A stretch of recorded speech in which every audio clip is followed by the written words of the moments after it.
আজ মধুময় শ্রীধাম বৃন্দাবনে ভগবান কৃষ্ণ মা প্রতিনিয়ত ভক্তদের সাথে নিয়ে, কোন ভক্ত? সখাদেরকে নিয়ে, সূক্ষ্ম প্রেমের ভক্ত যারা, তাই সখাদেরকে সাথে করে নিয়ে বনমাঝে নানাবিধ খেলা করে আর লীলা করে। আজ আমার গোবিন্দ সখাদেরকে সাথে করে নিয়ে বনমাঝে খেলা করছেন, নানাবিধ খেলার মধ্যে ডুবে আছে।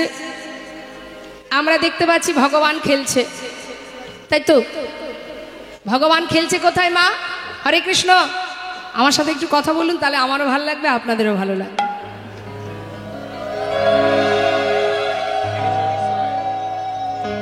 জেনে দেয়। তা আমরা দেখছি ভগবান কোথায় খেলছে মা? বৃন্দাবনে সখাদের নিয়ে, তাই তো? ছোট্ট বালক সেজে। তাহলে বাবা, এই যে খেলা তিনি খেলছেন, এটা তো চোখে আমরা দেখতে পাচ্ছি বৃন্দাবনে খেলা করছেন। আর যিনি চোখের আড়ালে খেলছেন কে? সে গোলক ধামে বসে অনাদি আদি গোবিন্দ ভগবান, যিনি এই বিশ্ব ব্রহ্মাণ্ডটাকে নিয়ে খেলা করছে, তাই তো? তিনি খেলাচ্ছেন আর আমরা খেলছি। শুধুমাত্র লীলার কারণে যুগে যুগে এসেছেন গোবিন্দ, সত্য ত্রেতা দাপর কলি। আস্তে আস্তে কথা বলবেন না। যুগে যুগে তিনি এসেছেন, নানাবিধ লীলা করেছেন, এটা তো শুধু লীলা করবার জন্য, কিন্তু প্রকৃত যে খেলা, তিনি তো আপন মনে নিরজনে বসে বসে গোলক ধামে বসে বসে খেলছে। তারই খেলা দর্শন করে এই পৃথিবীতে যেভাবে সবাই খেলছে, যিনি প্রকৃত খেলা করছেন আমাদের নিয়ে, বিধর্মী কাজী নজরুল ইসলাম শাস্ত্রে বললেন, ভগবানের ভক্ত যারা হয় তাদের কোনো আলাদা জাত থাকে না, তারা শুধুমাত্র ভগবানের দাস, এটাই তাদের আসল পরিচয়। তাই সেই নজরুল ইসলামের একটা গান আমি শোনাবো, কথাগুলো প্রত্যেকটা শব্দ একটু মন দেবেন না, আমি বুঝিয়ে দেব কি বলছি। খেলিছ এ বিশ্বলয়ে বিরাট শিশু আন মনে খেলিছ এই বিশ্বলয়ে বিরাট শিশু আন মনে খেলিছ। প্রলয় সৃষ্টি তব পুতুল খেলা, নিরজনে প্রভু নিরজনে খেলিছ। এই বিশ্বলয়ে বিরাট শিশু আন মনে খেলিছ। কি বলছেন কথাটা? তুমি বিরাট শিশু, ছোটখাটো শিশু নও। কখনো প্রলয় করছো, কখনো সৃষ্টি করছো। এই প্রলয় আর সৃষ্টি তোমার কাছে একটা পুতুল খেলার মতো। হরিবল হরিবল। তা তিনি যে খেলছেন কোথায় বসে মা? আমাদের ধরা ছোঁয়ার বাইরে। সেখানে পৌঁছাতে গেলে ভজন প্রখর হতে হবে। কি বলছে? শূন্যে মহা আকাশে তুমি মগ্ন লীলা বিলাসে। শূন্যে মহা আকাশে তুমি মগ্ন লীলা বিলাসে। শূন্যে মহা আকাশে তুমি মগ্ন লীলা বিলাসে।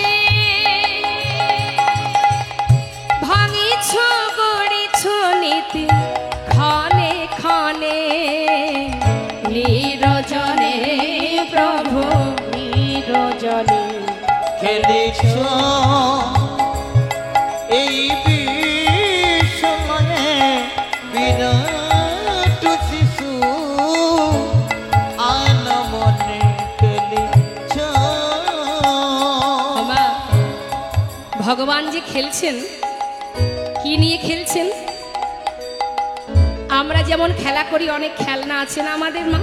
হ্যাঁ, কত খেলা, কিতকিত খেলা, লুডো খেলা, ব্যাট বল খেলা, হ্যাঁ, কিন্তু ভগবানের খেলনাগুলো কি শুনুন মন দিয়ে কি বলছি কাজী নজরুল ইসলাম।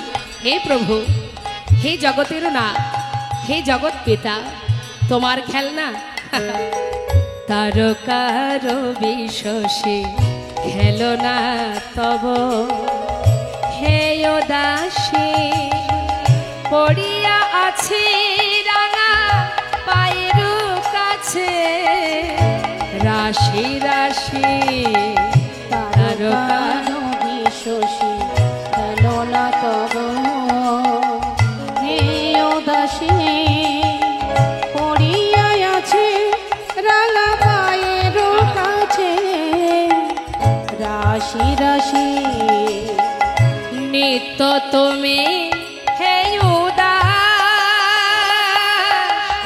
সুখী দুঃখে নিত্য তুমি হে উদাস, সুখে দুঃখে অবিকার, নিত্য তুমি হে উদাস, সুখে দুঃখে হাসিছ খেলিছ তুমি আপন সনে, নিরজনে প্রভু নিরজনে খেলিছ তাই গৌর হরিবল হরিবল। বিরাট শিশু আনমনে খেলিছ এই বিশ্বলয়ে, বিরাট শিশু আনমনে খেলিছ। এটা তো গোলক ধামে বসে খেলছে, আর বালক সে যে বৃন্দাবনে খেলা করছেন গোবিন্দ, ছোট ছোট সখাদের নিয়ে বলছে এই ভাই, এই ভাই, হ্যাঁ বল না বল। প্রতিদিন তো কত কি খেলা করি, হ্যাঁ হ্যাঁ আজ ভাবছি একটু অন্য রকম খেলা করব। অন্য খেলা শোন, কি গো মা, আপনারা খেলা করেন না? ছোটবেলায় খেলেছেন তো? কি খেলা করতেন? বলুন বলুন, কিত কিত খেলা করেছেন? বউ বসন্তী খেলেছেন? লুকোচুরি? আচ্ছা, তা গোবিন্দ খেলছেন, তা গোবিন্দের খেলাটা কেমন শুনুন। এই খেলা কখনো খেলেছেন কিনা দেখবেন। এই সখা, আজকের খেলাটা হচ্ছে বিনোদ খেলা। বিনোদ অর্থাৎ নূতন, আবার বিনোদ কথার অর্থ হচ্ছে সুন্দর। হ্যাঁ, আজকের খেলাটা হলো পাতা পাতা খেলা। পাতা পাতা খেলা, এই আবার কেমন খেলা? বলে শোন, যতগুলি এখানে শাখা আছে ততগুলো পাতা তুলবো, তার মধ্যে একটা পত্র ছিদ্র করা হবে। এই ছিদ্রপত্রটা যার ভাগ্যে পড়বে সে কিন্তু চোর। এবার যারা জিতে যাবে তাদেরকে একে একে কাঁধে তুলে নিয়ে বংশীবট থেকে কেশিঘাটে, আবার কেশিঘাট থেকে বংশীবটে নিয়ে যেতে হবে, নিয়ে আসতে হবে। এখন সখারা বলছে ভাই এই খেলা তো কখনো খেলিনি, নিশ্চয়ই খুব ভালো খেলা, ঠিক আছে আমরা খেলবো, তাহলে পাতা তুলে আনি। এবার সখারা গিয়ে পাতা তুলেছে মা, সবার জন্য যতগুলো সখা ততগুলো পাতা তুলেছে। কই তোলা হয়েছে? বাবা,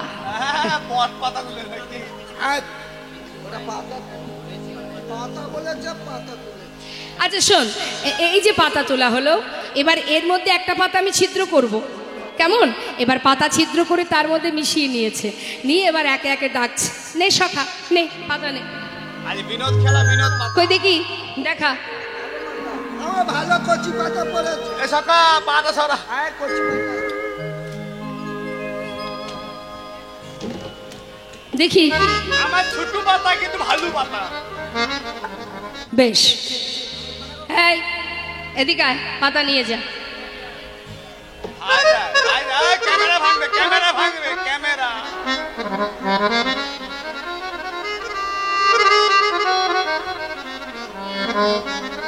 কই দেখি, হাত তোল, দাঁড়া দেখি, সবাই দেখুন তো ভালো পাতা কিনা। কই দেখি, ছিদ্র পাতা, ছিদ্র ভালো পাতা, তাহলে তোরা জিতে গেছিস।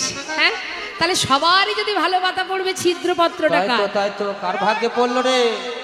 এ কানাই, সবারই তো পাতা দেখলাম ভালো পাতা, কিন্তু তুই দেখাচ্ছিস না কেন? তোর পাতা কই?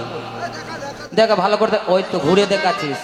আমার এই দেখ ভালো ওই তো পাতা হাতে করে লুকাইছিস, ওরকম হবে না, ভালো করে দেখা। ওই তো কানাইয়ের ছিদ্র পাতা পড়েছে আজকের খেলাতে। কানাই চোর, কানাই চোর, কানাই চোর। যেই না বলেছে মা কানাই চোর, সকালে একসাথে বলে উঠলেন, ও কানাই তুই বিনে চোর কে হবে ভাই, তুই বিনে চোর কে হবে ভাই, তুই বিনে চোর কে হবে ভাই, তুই চোর কে হবে তুই ভাই? বৃন্দাবনের ননি চোরা, তুই বিনে চোর কে হবে তুই ভাই। বৃন্দাবনের নদী চোরা, তুই বিনে চোর কে হবে ভাই? এই, আমি চোর, হ্যাঁ হ্যাঁ তুই চোর, চোর চোর। যাদের জন্য ঘরে ঘরে ননি চুরি করে নিয়ে এসে এদেরকে খাওয়াই কি মা, দেখবেন ব্রজমাইরা গোবিন্দকে কোলে বসিয়ে ননি খাওয়ায়, কিন্তু সখাদের তো কেউ দেয় না, তাই গোবিন্দ নিজে চুরি করে ওদের জন্য, আর ওদের জন্য চুরি করতে করতে আজকে নিজেই চোর হয়ে গেছে। কিন্তু চোর তুই, চুরি করে আনিস তাই আমরা খাই, কিন্তু চোর তুই, আরে চোরের শিরোমণি। যাদের জন্য করি চুরি তারাই বলে চোর, চোর। আরে কাঁধে উঠবি কাঁধে উঠ, তাতে চোর বলার কি আছে? তা চোরকে হ্যাঁ? চোর বলবো না তো কি সাধু বলবো মা, বলুন তো? আচ্ছা ঠিক আছে, আজকের খেলায় আমি চোর। কেন মা গোবিন্দ আজকে এই খেলা খেলছেন? তিনি যেটাই করেন তার পিছনে তো অবশ্যই কারণ আছে মা, কারণ ছাড়া তিনি কিছু করেন না। ভগবান আজকে অপূর্ব এই খেলাটা খেলছেন, তিনি মনস্থির করেছেন আজকে এই খেলা খেলবেন। কেন? একদিন নিরজনে বসে ভগবান মনে মনে ভাবে, এই জগতের যে যারা হা কৃষ্ণ কৃষ্ণ বলে, নয়ন জলে বুক ভাষায় কাঁদে, যারা আমার চরণে পাবার লাগে যুগে যুগ ধরে জঙ্গলে বসে ধ্যান তপস্যা করে। কেন করে এরা? কি সুখ পায় এরা বনে জঙ্গলে তপস্যা করে, যুগ যুগ ধরে সাধনা করে আমাকে পাওয়ার জন্য, আমার চরণ পাওয়ার জন্য। ধুলায় গড়াগড়ি দিয়ে কাঁদে, ফুল তুলসী চরণে দিয়ে কৃপা করো বলে কাঁদে। কেন? আমাকে ভালোবেসে এরা কি সুখ পায়? মহাজন লীলার পাশে দাঁড়িয়ে বললেন, হে প্রভু, যারা তোমাকে ভালোবাসে তারা তো জানে তোমাকে ভালোবাসলে কি সুখ, তুমি কি করে বুঝবে? বলুন দেখি মা, আপনার সন্তান যদি বিদেশে কাজে যায়, হরে কৃষ্ণ, যাবার সময় আপনার অন্তরে কষ্ট হয় কি না? আবার ছেলে 3 বছর পরে ফিরবে, যখন পুত্ররা বাইরে যায় কাজে, মায়ের অন্তর কাঁদে। আবার যখন 3 বছর পরে ছেলে ঘরে ফিরে, মায়ের মনে আনন্দে ভরে ওঠে। এখন যদি ছেলে জিজ্ঞাসা করে, মা আমি যাওয়ার সময় তুমি কাঁদো আর আমি ফিরে এলে তুমি আনন্দ পাও, কেন মা? আচ্ছা এই প্রশ্নের উত্তর কি মা দিতে পারবে? সে তো মায়ের অন্তর জানে। ছেলেকে বোঝাবে কি করে যে তুই চলে গেলে কি কষ্ট হয় আর তুই ফিরে এলে কি আনন্দ হয়? সে তো বোঝানো যাবে না বাবা। তাই ছেলে বারবার প্রশ্ন করছে বলে তখন মা বলছে, খোকা, সন্তান বিদেশে গেলে মায়ের অন্তর কেন কাঁদে আর সন্তান ফিরে এলে মা কেন আনন্দ পায়, এই উত্তর যদি জানতে হয় তাহলে তুই পুত্র হয়ে থাকলে হবে না, তোকে কারোর না কারোর মা হতে হবে। নিতাই গৌর হরি বল। কোনোদিনে যদি মা হতে পারিস, তোর মধ্যে যদি মাতৃত্ব থাকে, যেদিন তোর সন্তান তোকে ছেড়ে বাইরে যাবে সেই দিনই বুঝবি বাবা যে মায়ের মনে কেন কাঁদে আর কেনই বা মা হাসে। তাই আজ মহাজন বলছে, হে গোবিন্দ, ভক্তরা তোমাকে ভালোবেসে যে সুখ অনুভব করে সেটা যদি বুঝতে হয় তাহলে তোমাকে ভগবান হয়ে থাকলে হবে না, তোমাকে ভক্ত হতে হবে। নিতাই গৌর হরি বল। ভক্ত হও, ভক্ত সঙ্গ করো, ভক্তের চরণধুলি অঙ্গে মাখো, তবেই তো বুঝবে। কি করে বুঝবে না হলে? কি গো মা, একটা মিষ্টির দোকানের কারিগর যিনি হন তিনি জানেন যে রসগোল্লা সন্দেশ কি করে বানাতে হয়। যিনি মালিক তিনি কি জানেন? তিনি তো ছানা চিনি কারিগরকে দিয়ে দেন, যাও সন্দেশ রসগোল্লা বানাবে।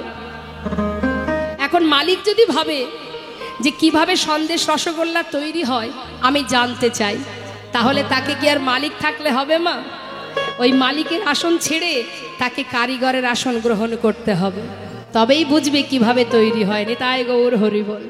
তাই হে প্রভু, তুমি তোমার ভগবান জ্ঞান শূন্য করে যদি তুমি ভক্ত হতে পারো, ভক্ত সঙ্গ করতে পারো, চরণধুলি মাখতে পারো, তবেই বুঝবে ভক্ত তোমাকে ভালোবেসে কি সুখ পায়।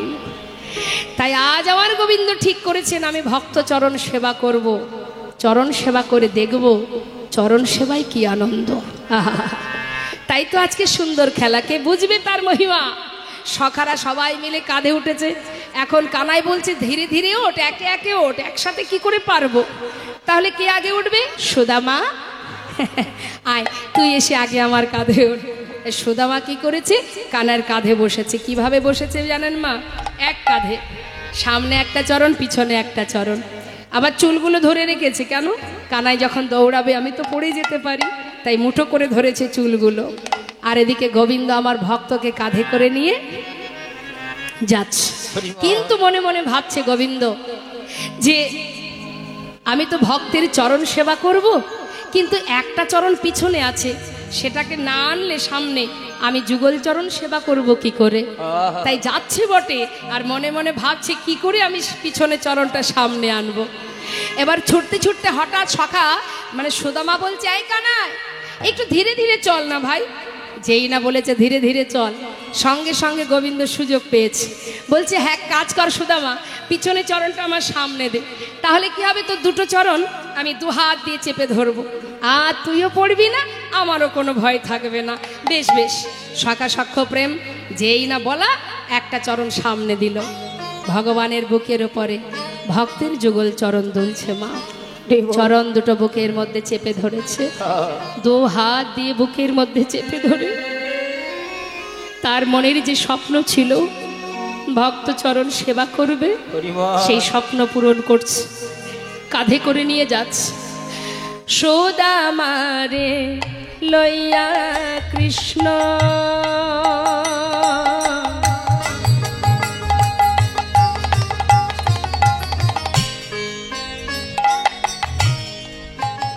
আজ করিল গমন। সুদামারে লইয়া কৃষ্ণ হরি বল। দেখ করিলা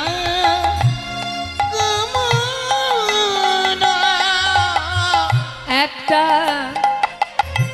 পক্কয়ম্র বৃক্ষ তলে আসিয়া দাঁড়ালো। পক্কয়ম্র বৃক্ষ তলে দেখো আসিয়া দাঁড়ালো। আজি মন্দ মন্দ সেবা করে, মন্দ মন্দ সেবা করে ভক্তের যুগল চরণ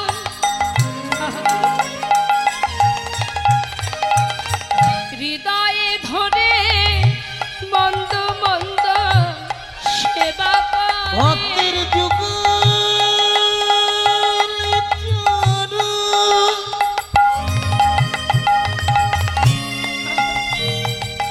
প্রভু আমার হৃদয়ে ধরে মন্দ মন্দ সেবা করে। আজ নয়নে জলে চরণ ধোয়ায়ে দিয়ে মন্দ মন্দ সেবা দুটি করে। নয়নে জলে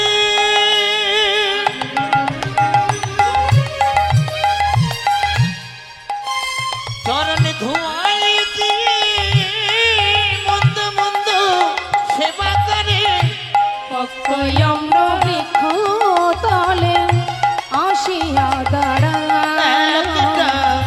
পক্কয়ম বৃক্ষ তলে আসিয়া একটা পাকা আম গাছের তলায় এসে দাঁড়িয়েছে। সুদামা বলছে, কানাই একটু দাঁড়া না ভাই, দেখ দেখ কত সুন্দর গাছে পাকা পাকা আম ঝুলছে, দাঁড়া একটা আম পারবো, তুই আমি দুইজনে খাবো, তারপরে আবার যাব। হরিবল। বলতে না বলতেই বাবা হঠাৎ দেখছে তার চরণে ফোঁটা ফোঁটা জল পড়ছে। কি ব্যাপার, পায়ে জল পড়ছে কেন?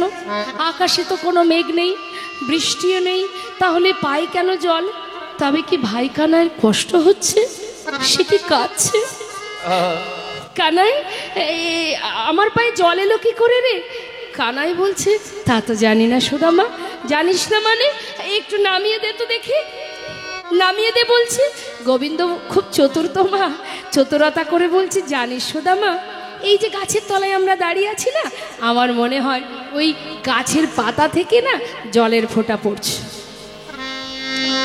না না, তা তো হয় না, দাঁড়া। কি করেছে মা? গাছ থেকে একটা পাকা আম ছিঁড়েছে, পাকা আম ছিঁড়ে নিচে নেমেছে, নেমে কি দেখছে? ভাই কানার চোখে জল। কানাই, তুই কাঁদছিস ভাই? তুই তো জানিস এই বৃন্দাবনে আমাদের জীবনে যে কষ্ট যে দুঃখই আসুক, আমাদের কোনো দুঃখ নেই তাতে। আমরা যে তোর সুখে সুখী, তুই কাঁদলে আমরা কি করে থাকবো বল? আজকের খেলা তো তুই বললি করতে, এ তো তোরই সিদ্ধান্ত। কেন তুই এ খেলা খেললি বল? যে খেলাতে তোকে কষ্ট পেতে হয়। আর খেলবো না ভাই। এই দেখ কত সুন্দর একটা পাকা আম, দেখলে যেন মনে হয় এই আমটা এই বৃন্দাবনে তোর জন্যই সৃষ্টি হয়েছে। জানিস কানাই, আমার না একটা বহুদিনের স্বপ্ন আছে, সেটা আজ পূর্ণ করব। কেউ তো নেই, তুই আর আমি আছি। কি কি স্বপ্ন কানাই? এই যে আমটা, এটা আগে আমি খাবো। আমি একটুখানি খেয়ে দেখব এটা টক না মিষ্টি। যদি দেখি মিষ্টি ফল, আমি একটু খেয়ে তারপরে তোকে দেব। কেন জানিস? ওই যে কংস রাজা, দুষ্ট রাজা, না জানি কোন ফলে বিষ মিশিয়ে রেখেছে। তোর যদি কিছু হয় তাহলে আমরা কি নিয়ে বাঁচব? যদি আমরা মারা যাই, তুই আমাদের বাঁচাতে পারিস, কিন্তু ওরে কানাই, ওরে আমার প্রাণের ভাই, তোর যদি কিছু হয়ে যায় আমরা তোকে বাঁচাতে পারবো না। তাই আগে আমি খাবো, যদি দেখি ভালো তবে তোকে দেব। তবে তুই যেন পুরোটা খাবি না, একটু আমার জন্য রাখবি। কেন জানিস? তোর বদনের উচ্ছিষ্ট আমি সেবা করতে চাই। মাগো, ভগবানকে কোনো ভোগ নিবেদন করলে যখন সেটা প্রসাদ হয়, বলুন আপনারাই তো ভক্ত, সেই প্রসাদ কতটা তৃপ্তিময় হয়। তাই ভক্তের বাসনা ভগবানের এঁঠো বদনে দিয়ে সেবা করবে। তাই সুদামা বলছে, কানাই আমি তোর ওই উচ্ছিষ্ট খেতে চাই। কানাই বলছে, কেন? আমার এঁঠো খাবি কেন? গাছের ফল তো মিষ্টি, আমার এঁঠো, আমার মুখের এঁঠো খেতে চাবি কেন? বলছে, ভাই তোর এঁঠো বড় মিঠো লাগে ভাই রে কানা, তোর এঁঠো বড় মিঠো লাগে ভাই রে কানা। ও, গাছের ফল মিষ্টি নয়, আমার এঁঠোটা মিষ্টি। হ্যাঁ, কারণ সুদামা বলছে, কানাই গাছের ফল তো মিষ্টি হয়, কিন্তু সেই ফল যখন তোর বদনে যাবে সে যে আরো মিঠো হবে। ওরে ভাই, আমার মন বলে কি জানিস? ও রাঙা, ওরে ওই যে তোর বদনটা, ওই যে বদনের যদি কোনো কিছু আমি সেবা করি, তুই সেবা করিস, সেটা যে কত অমৃত, সে যে কত সুস্বাদু। আমার বিশ্বাস তোর অধর অধর মাঝে না জানি কি সুধা আছে। ওরে ভাই ও রাঙা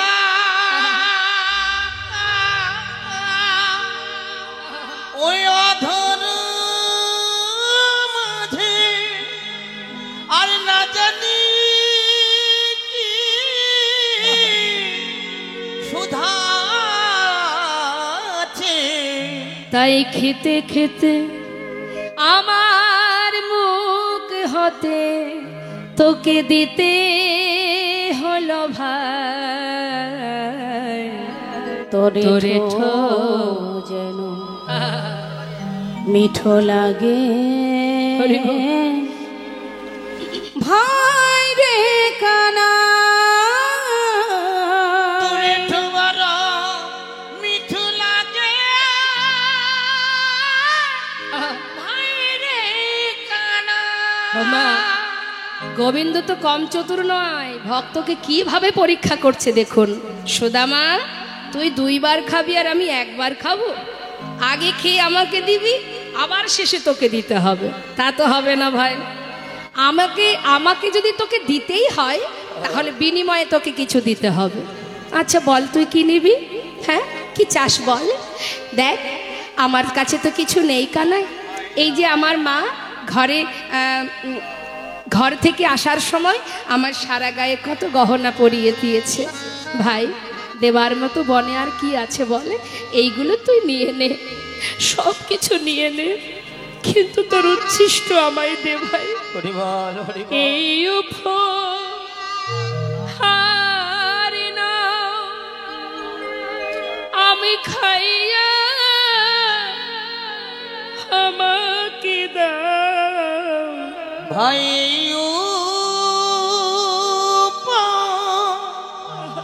ওই হার নাও আমি খাইয়া আমাকে দাও। ও গোয়ে দাস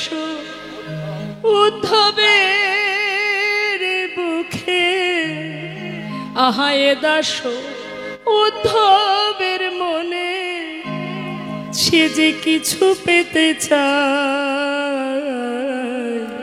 তোরে বড় মিঠো লাগে ভাই রে কানা মিঠু লাগে ভাই রে কানা।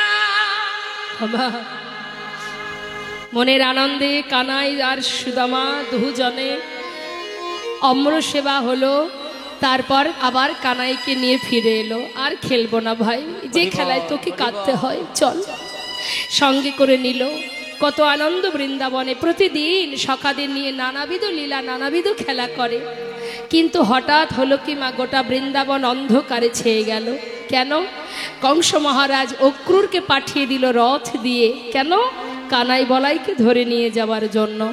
তাদেরকে প্রাণে বধ করবে, প্রাণে মারবে বলে। অক্রূর রথ নিয়ে চলে এলো বৃন্দাবনে।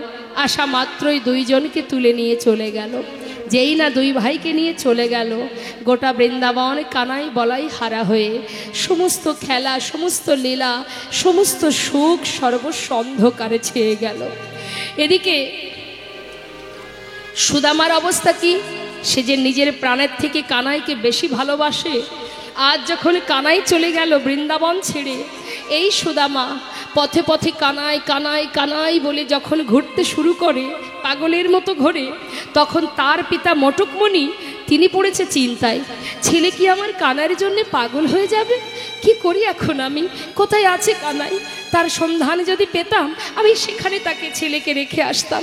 মোটকমণি ছেলের অবস্থা দেখে, তার লক্ষণ ভালো নেই দেখে তাকে কানার কাছে আবার পুনরায় পৌঁছে দেবার জন্য তার পিতা মোটকমণি খুঁজতে শুরু করলেন কানাই কোথায় আছে। কিন্তু সর্বত্রই খুঁজছে, কোথাও তার সন্ধান পাচ্ছে না। বৃন্দাবনে নাই কৃষ্ণ, মথুরাতে নাই, বৃন্দাবনে নাই কৃষ্ণ, মথুরাতেও নাই, বৃন্দাবনে নাই কৃষ্ণ, মথুরাতেও নাই, মথুরাতে নাই কৃষ্ণ, দ্বারকাতে নাই, মথুরাতেও নাই কৃষ্ণ, দ্বারকাতেও ওই নাই, না মথুরায় নাই কৃষ্ণ, দ্বারকায় নাই। কোথায় বা আছে সে, কোথায় বা আছে সে, কোথায় বা আছে ওই সে, না কোথায় বা আছে সে, সুদামার প্রাণ কানাই কোথায় বা আছে সে, সুদামার প্রাণ কানাই কোথায় বা আছে ওই সে, না মথুরাতে নাই কৃষ্ণ, দ্বারকায় নাই। মথুরাতেও নাই কৃষ্ণ, দ্বারকাতেও নাই। বৃন্দাবনে নাই, মথুরায় নাই, দ্বারকায় নাই, কোথাও যখন নেই তাহলে আছে কোথায়? চারিদিকে খুঁজে পাচ্ছে না, তাহলে গেল কোথায় কানাই? চিন্তা করছে। হঠাৎ কি হলো মা? গোবিন্দ আমার মথুরায় গেলেন, মথুরায় গিয়ে কংসকে বধ করলেন, সমস্ত মথুরাতে যারা কারাগারে বন্দী ছিল সবাইকে উদ্ধার করলেন। উদ্ধার করার পর কিন্তু গোবিন্দ আর বৃন্দাবনে ফিরে আসেননি। তিনি এসেছিলেন কোথায়? তার গুরুগৃহে। নিতাই গৌর হরিবল হরিবল। হরিবল। গুরুগৃহে, শান্তিপুনি মুনির আশ্রমে। কৃষ্ণের গুরু শান্তিপুনি মুনি সেই আশ্রমে এসে ওই গুরুদেবের শিক্ষা গুরু, সেখানে এসে গুরুর কাছে শিক্ষা নেবে বলে সেখানে রয়ে গেলেন। আর এই গুরুদেবের কাছে যখন এলেন, সঙ্গে ছিল কি বলরাম। সেই খবর চলে গেল বৃন্দাবনে যে কানা এসেছে গুরুগৃহে। হরিবল হরি। এবার বলুন দেখি মা, যিনি ভগবান তিনি কেন গুরুকুলে গেলেন? আমরা এমনই সব জ্ঞানী ব্যক্তি, অনেকে বলে দীক্ষা শিক্ষা নিয়ে কি হবে? দীক্ষা নেওয়ার কোনো দরকার নেই। যদি দীক্ষা শিক্ষা না নিই তাতে কি আছে? আমি যদি সঠিক থাকি, ভুল কাজ না করি, সৎকর্ম করি, আমার দীক্ষার দরকার নেই। জেনে রাখবে, তুমি যদি গুরুমন্ত্র জপ না করো, আশ্রয় যদি না করতে পারো, তাহলে কোনোদিন তুমি গোবিন্দের ভক্ত হতে পারবে না। আশ্রয় তো করতে হবে বাবা। আশ্রয় না করলে বিষয় পাওয়া যায়? মনে করুন বাজার থেকে একটা আলমারি কিনবেন, আলমারিটা বিষয়, আর এই আলমারিটা কিনতে গেলে কাকে আশ্রয় করতে হবে? কি আশ্রয় করতে হয় মা? টাকা। টাকা যদি না থাকে তুমি আলমারি পাচ্ছ না। অর্থাৎ আশ্রয়, অর্থাৎ টাকাটা হচ্ছে আশ্রয় আর আলমারিটা বিষয়। তার মানে কি, কোনো একটা জিনিস যখন তুমি কিনবে, যে কোনো জিনিস কিনতে গেলে তার জন্যে আশ্রয়ের প্রয়োজন। তাহলে আশ্রয় করলে বিষয় পাওয়া যায়। তুমি যদি আশ্রয় করতে না পারো তাহলে বিষয় কি করে পাবে? আশ্রয় তোমাকে করতে হবে। এখনো অনেকে আছে দীক্ষা শিক্ষা তাদের হয়নি। ভগবান নিজে আচরণ করে জীবকে শিক্ষা দিলেন। আগে শিক্ষা অর্জন করো, শিক্ষা অর্জন করো, মন্ত্র জপ করো, তবেই তুমি গোবিন্দের কৃপা লাভ করতে পারবে। আজ দেখুন ভগবান কৃষ্ণ তিনি গুরুকুলে গেছেন শিক্ষা নেবার জন্য। আর সেই খবর যখন বৃন্দাবনে, তখন সুদামার বাবা দেরি না করে ছেলেকে নিয়ে যাচ্ছেন সেখানে, ছেলেকেও সেই গুরুকুলে রাখবেন বলে। আগেকার সময় তো এত আর স্কুল কলেজ ছিল না। ছিল কি? আগেকার সময়ে ছেলে মেয়েদের শিক্ষা অর্জন করাতে গেলে গুরুকুলে তাকে রেখে আসতে হতো। তাই আজ সুদামার বাবাও তিনি দেরি না করে ছেলেকে নিয়ে যাচ্ছেন কোথায়? গুরুগৃহে। হরিবল হরিবল। শিক্ষার উদ্দেশ্যে আজি তাহাই চলিল, শিক্ষার উদ্দেশ্যে আজি তাহাই চলিল, যেই না পৌঁছালো, ভাই কানাইকে দেখা মাত্রই কি করলেন সুদামা? বহুদিন পর ভাই কানাইকে পাইল, বহুদিন পরে ভাই কানাইকে পাইল, বহুদিন পরে ভাই কানাইকে পাইল। আনন্দ ধরে না, আনন্দ ধরে না, আনন্দ ধরে না, আনন্দ ধরে না। হরিবল হরিবল। আনন্দ ধরে না, ভাই কানাইকে কাছে পেয়ে আনন্দ ধরে না। বহুদিন পরে ভাই কানাইকে পাইল, বহুদিন পরে ভাই কানাইকে পাইল। ভাই কানাইকে পেয়ে জড়িয়ে ধরে আনন্দ করছে। এমন সময় গুরুদেবকে আসতে দেখে সবাই বলা বলি করছে, এই বস বস, এ বস বস বস বস বস বস বস। সব চুপ। ওই দেখ গুরুদেব আসছে। দেখুন স্কুলে যখন টিচার ঢোকে তখন কি হয়? সব বলে চুপ চুপ চুপ, স্যার ঢুকছে। তা এখন যেই না পাঠশালাতে গুরুদেব ঢুকেছে, ঢোকা মাত্রই বলছে সবাই ভালো আছো? হ্যাঁ ভালো আছি গুরুদেব। শুনলাম আমার পাঠশালায় 3 জন নতুন ছাত্র এসেছো, কই দেখি হাত তোলো, কে কে নতুন? এই যে আমি নতুন গুরুদেব। এই যে আমি নতুন মাস্টার আর গুরুদেব। আমি নতুন গুরুদেব। আচ্ছা আচ্ছা আচ্ছা, এই তোমার নাম কি? আমার নাম গুরুদেব বলরাম। এই খুব চঞ্চল, দেখেছেন মা, এক জায়গায় থির হয়ে দাঁড়িয়ে নেই। এই নাম কি তোমার? কৃষ্ণ গুরুদেব। আমার নাম কৃষ্ণ। কৃষ্ণ না গণেশ। ভালো করে দেখুন, এটা কৃষ্ণ বলে মনে হচ্ছে। কৃষ্ণ গুরুদেব। গণেশ ঠাকুর। ও তুমি কৃষ্ণ, আচ্ছা। আর তোমার নাম কি? আমার নাম গুরুদেব সুদামা। সুদামা, আচ্ছা। বলরাম, হ্যাঁ। তুমি কি শিক্ষা নেবে? আমি শিক্ষা নেব গুরুদেব, মানে মনস্থির করেছি ওই ধনুর্বিদ্যা, মানে হাতে চালাবো। বাহ বাহ বাহ বাহ বাহ, তুমি ধনুর্বিদ্যায় শিক্ষা অর্জন করবে। এই কৃষ্ণ, তুমি কি শিক্ষা নেবে? হাতে হাতে চালাতে পারবো না গুরুদেব, এখন যেটা চলছে রাজনীতি। কোনটা রে, কোনটা? রাজনীতি। ভালো, ভালো। গোবিন্দ বলছি গুরুদেব, আমি ওই ধনুর্বিদ্যা, গদাবিদ্যা, বেদবিদ্যা শিখবো না, আমি রাজনীতিবিদ্যা শিখবো। হরি বল হরি বল। আর তুমি কি শিখবে সুদামা? আমি বেদ অধ্যয়ন করব গুরুদেব। বাহ বাহ বাহ, তুমি বেদ অধ্যয়ন করবে। দেখো, যারা বেদ অধ্যয়ন করে মা, তাদের বলা হয় বিপ্র, আর ব্রহ্ম জানন্তি ব্রাহ্মণ। হ্যাঁ, জন্ম জায়তে শূদ্র সংস্কারে ন দ্বিজ, বেদ পাঠের ভবেদ বিপ্র, আর ব্রহ্ম জানন্তি ব্রাহ্মণ। এই যে ব্রাহ্মণ, দেখবেন এখানে হয়তো অনেকেই আছেন, ব্রাহ্মণদের যে অঙ্গে যে পৈতেটা থাকে না, ওই পৈতেতে 9টা সুতো থাকে। এই 9টা সুতোর অর্থ কি? দেখবেন ব্রাহ্মণদের অঙ্গে থাকে। এই 9টা সুতোর অর্থ হচ্ছে ব্রাহ্মণদের মধ্যে 9টা গুণ থাকতে হয়। এই যে 9টা গুণ কি কি? এই যে ব্রাহ্মণ এখানে অনেকগুলো আছে, দেখুন একটা ব্রাহ্মণে একটা ব্রাহ্মণ। এই যে বলো ব্রাহ্মণ, 9টা গুণ কি কি বলো? সম, দম, তপ, শৌচ, ক্ষান্তি, জ্ঞান, বিশেষ জ্ঞান, আস্তিকাম, আর তাহলে এই যে 9টা গুণ বললেন, শান্ত প্রকৃতির হতে হবে। সম অর্থাৎ শান্ত, শান্ত ভাব। ব্রাহ্মণদের উগ্রচণ্ডা হলে হবে না, শান্ত মস্তিষ্কের চাই। আর কি? দম অর্থাৎ দমন করবার শক্তি, 10 ইন্দ্রকে দমন করে রাখতে হবে। সে তোমার বশীভূত হবে, তুমি তার বশীভূত হলে হবে না, এটা ব্রাহ্মণেদের গুণ। আর কি? তপ মানে তপস্যা করার শক্তি। শৌচ মানে বাবা পবিত্রতা, ওপরে সাবান দিলে ওপরটা পরিষ্কার হবে, কিন্তু পবিত্রতার অর্থ হচ্ছে ভিতরটা পরিষ্কার করতে হবে। নিতাই গৌর হরি বল। আর ক্ষান্তি মানে ক্ষমা করা। ব্রাহ্মণদের কর্ম হচ্ছে সবাইকে ক্ষমা করা, হ্যাঁ, অভিশাপ দেওয়া কিন্তু নয় তাদের কাজ। আস্তে। আর কি? আর্যবৎ মানে সরলতা, সবার প্রতি সমান দৃষ্টি থাকবে তার। আর কি বললেন? জ্ঞান। জ্ঞান অর্থাৎ যারা ব্রাহ্মণ হয় তাদের কিন্তু অনেক শ্লোক উচ্চারণ করতে হয়, যার কারণে তাদের জ্ঞান অর্থাৎ বিদ্যার প্রয়োজন।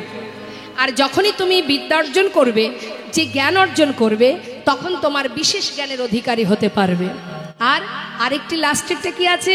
শেষেরটা হলো আস্তিকাম, ভগবানের প্রতি একনিষ্ঠ ভক্তি।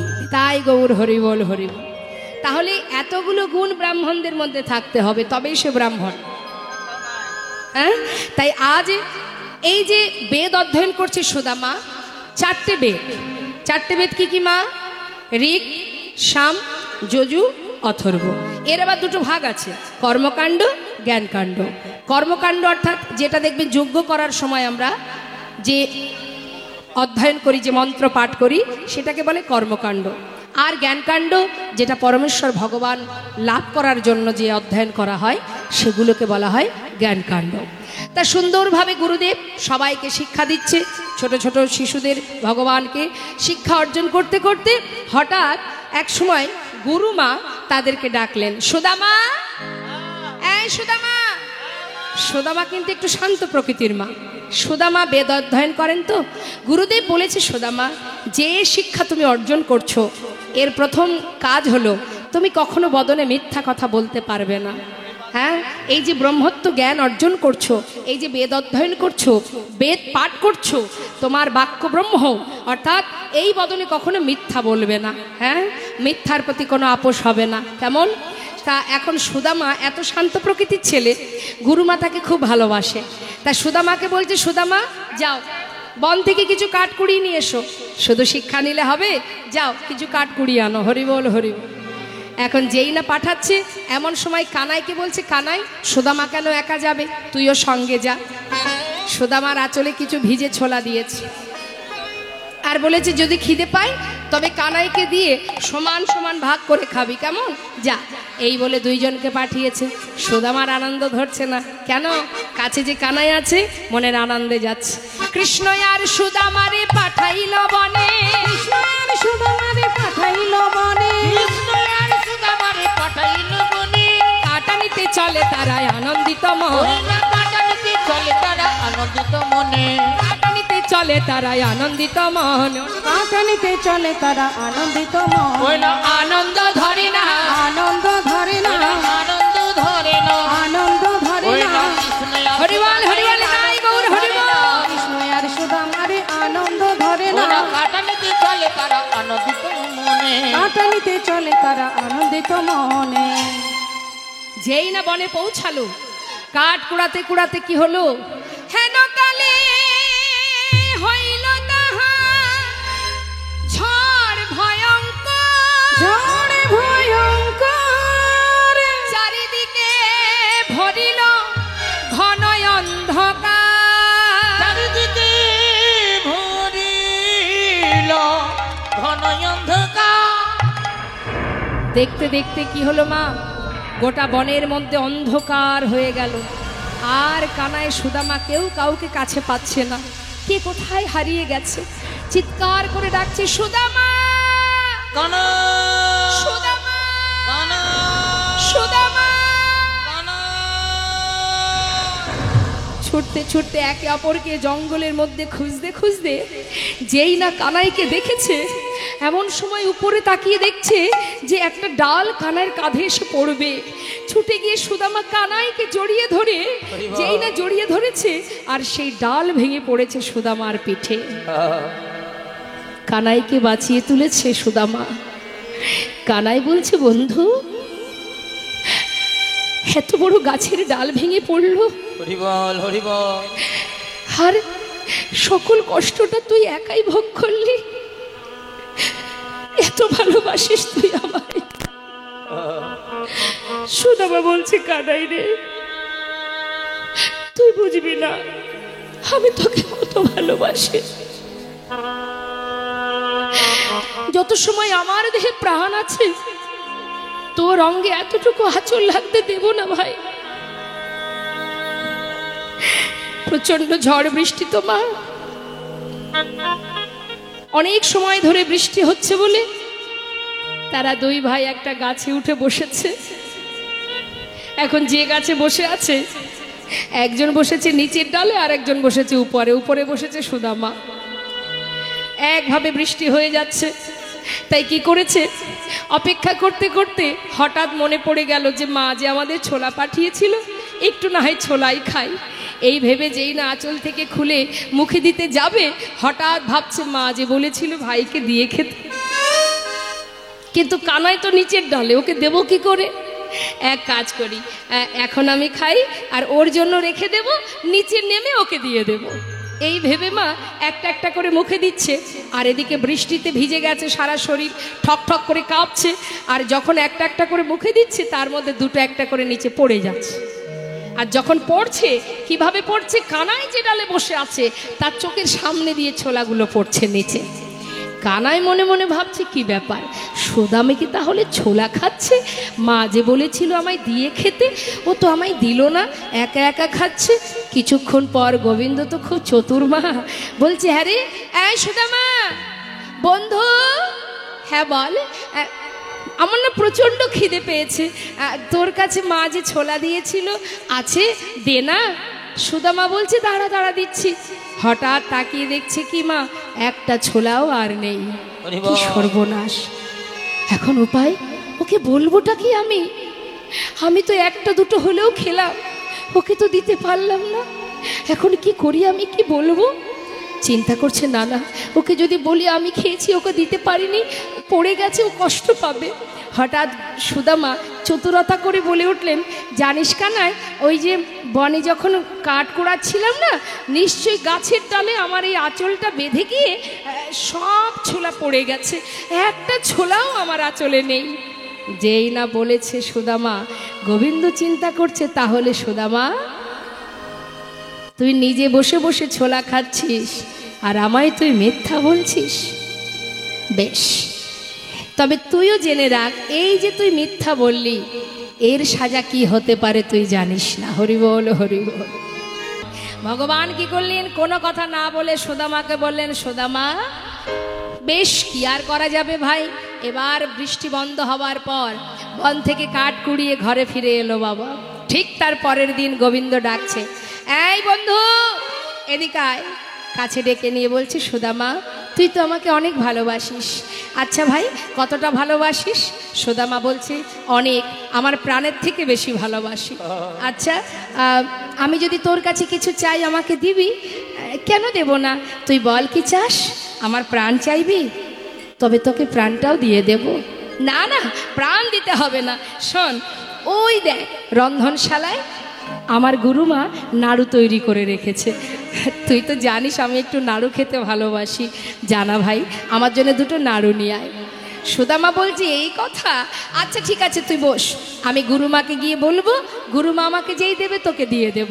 না না, ওইভাবে আনা যাবে না, যদি আমাকে এনে দিতেই চাস তবে চুরি করে নিয়ে আয়। হরি বল। সুদামা বলছে, কানাই কি করে চুরি করব? আমি তো চুরিবিদ্যা শিখিনি, আমি কি করে চুরি করব? আমি তো চুরিবিদ্যা জানি না ভাই। আরে এই না তুই বললি আমার জন্য প্রাণ দিয়ে দিবি, আর দুটো নাড়ু চুরি করে আনতে পারবি না? এই তোর বন্ধুত্ব? যেই না বলা, সুদামা বলছে, ঠিক আছে, দেখ কানাই, আমি তো কোনোদিন চুরি করিনি, আজই প্রথম। তবে আমার গুরুদেব বলেছেন কখনো এমন মিথ্যা কথা, চুরি করা, এগুলো আমার উচিত নয়, কিন্তু তোর জন্য, শুধু তোর জন্য আমি চুরি করতে যাচ্ছি। কানাই বাইরে দাঁড়িয়ে থাকবি, যদি দেখিস গুরুমা আসছে আমাকে একটু সন্ধানটা দিস, কেমন? বেশ। যেই না বলা, এবার গোবিন্দ দরজায় বসে আছে, সুদামা ভেতরে গেছে। ভেতরে গিয়ে যেই না নাড়ুর পাত্র থেকে দুটো নাড়ু তুলেছে হাতে, এদিকে গোবিন্দ চিৎকার করে ডাকছে, গুরুমা, ও গুরুমা, শিগগিরই এসো। তুমি মনে করো আমি তোমার ঘরে নাড়ু চুরি করে খাই? আজ হাতে নাতে প্রমাণ, কে তোমার ঘরে নাড়ু চুরি করে খায়। যেই না বলা, সুদামা ভয়ে ছুটতে ছুটতে ঘর থেকে বাইরে এসে ভাই কানার কাছে এসে বলছে, কানাই তুই কি করলি? কানাই কোন অপরাধের সাজা নিলি তুই? দেখ, আমি আগেই তোকে বলেছি আমি চুরি করতে জানি না, আমি তোর জন্য চুরি করতে গিয়েছিলাম, তুই অকারণে মায়ের কাছে আমাকে চোর করে দিলি। ভাই জানিস আমার প্রাণের থেকে আমি তোকে বেশি ভালোবাসি। কানাই কেন তুই আমাকে এইভাবে কষ্ট দিলি? বেশ, তবে তুইও শুনে রাখ, আমি প্রাণের থেকে তোকে বেশি ভালোবাসি। আজ এই গুরুকুলে দাঁড়িয়ে আমি তোর সামনে প্রতিজ্ঞা করলাম, জানিস আমার মা বলে তুই নাকি ভগবান, তোর কাছে যে যা চাই তুই নাকি তাই দিস। আমি তো জানি না, আমি শুধু তোকে বন্ধুরূপে ভালোবাসি। তবে যদি তুই ভগবান হয়েও থাকিস, শুধু তোর কাছে আমার একটা প্রতিজ্ঞা, কানাই, জীবনে যদি আমার হাজারো দুঃখ কষ্ট আসে, আমার জীবনে যদি দারিদ্রতা আসে, আমি অভাব কষ্টে দুঃখে যন্ত্রণায় যদি কোনোদিন মারাও যাই, আমি কোনোদিন তোর কাছে দুহাত পেতে কিচ্ছু চাইব না। হরি বল, হরি বল। কানাই মৃদু হেসে বললেন, সুদামা বেশ তো, বললি তো এমন কথা, তাহলে তুইও শোন।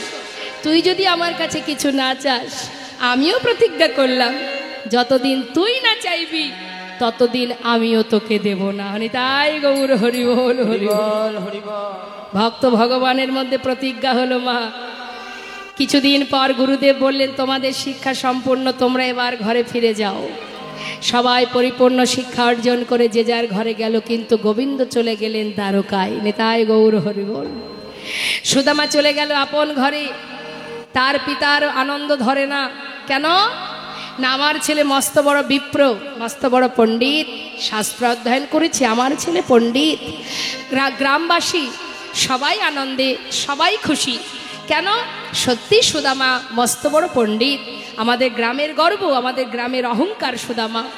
এই সুদামাকে গ্রামের একটা পাঠশালায় ছোট ছোট বাচ্চাদের শিক্ষা দেয়। মটকমণির আনন্দ ধরে না। সন্তান ভালো কিছু করলে মা বাবার তো আনন্দ হবে। শুধু মা বাবা কেন, দেখবেন গ্রামেরও অনেক ব্যক্তি আছে, গ্রামের কেউ যদি একটি ভালো কাজ করে সবাই খুশি হয়। তাই মটকমণি সে কি করেছে, ছেলের উপযুক্ত বিবাহের বয়স হয়েছে দেখে এক সুকন্যার সন্ধান করে মা তার সঙ্গে বিবাহ দিয়েছে। একবার উলুধ্বনি, নতুন বউ ঘরে আসছে। হ্যাঁ,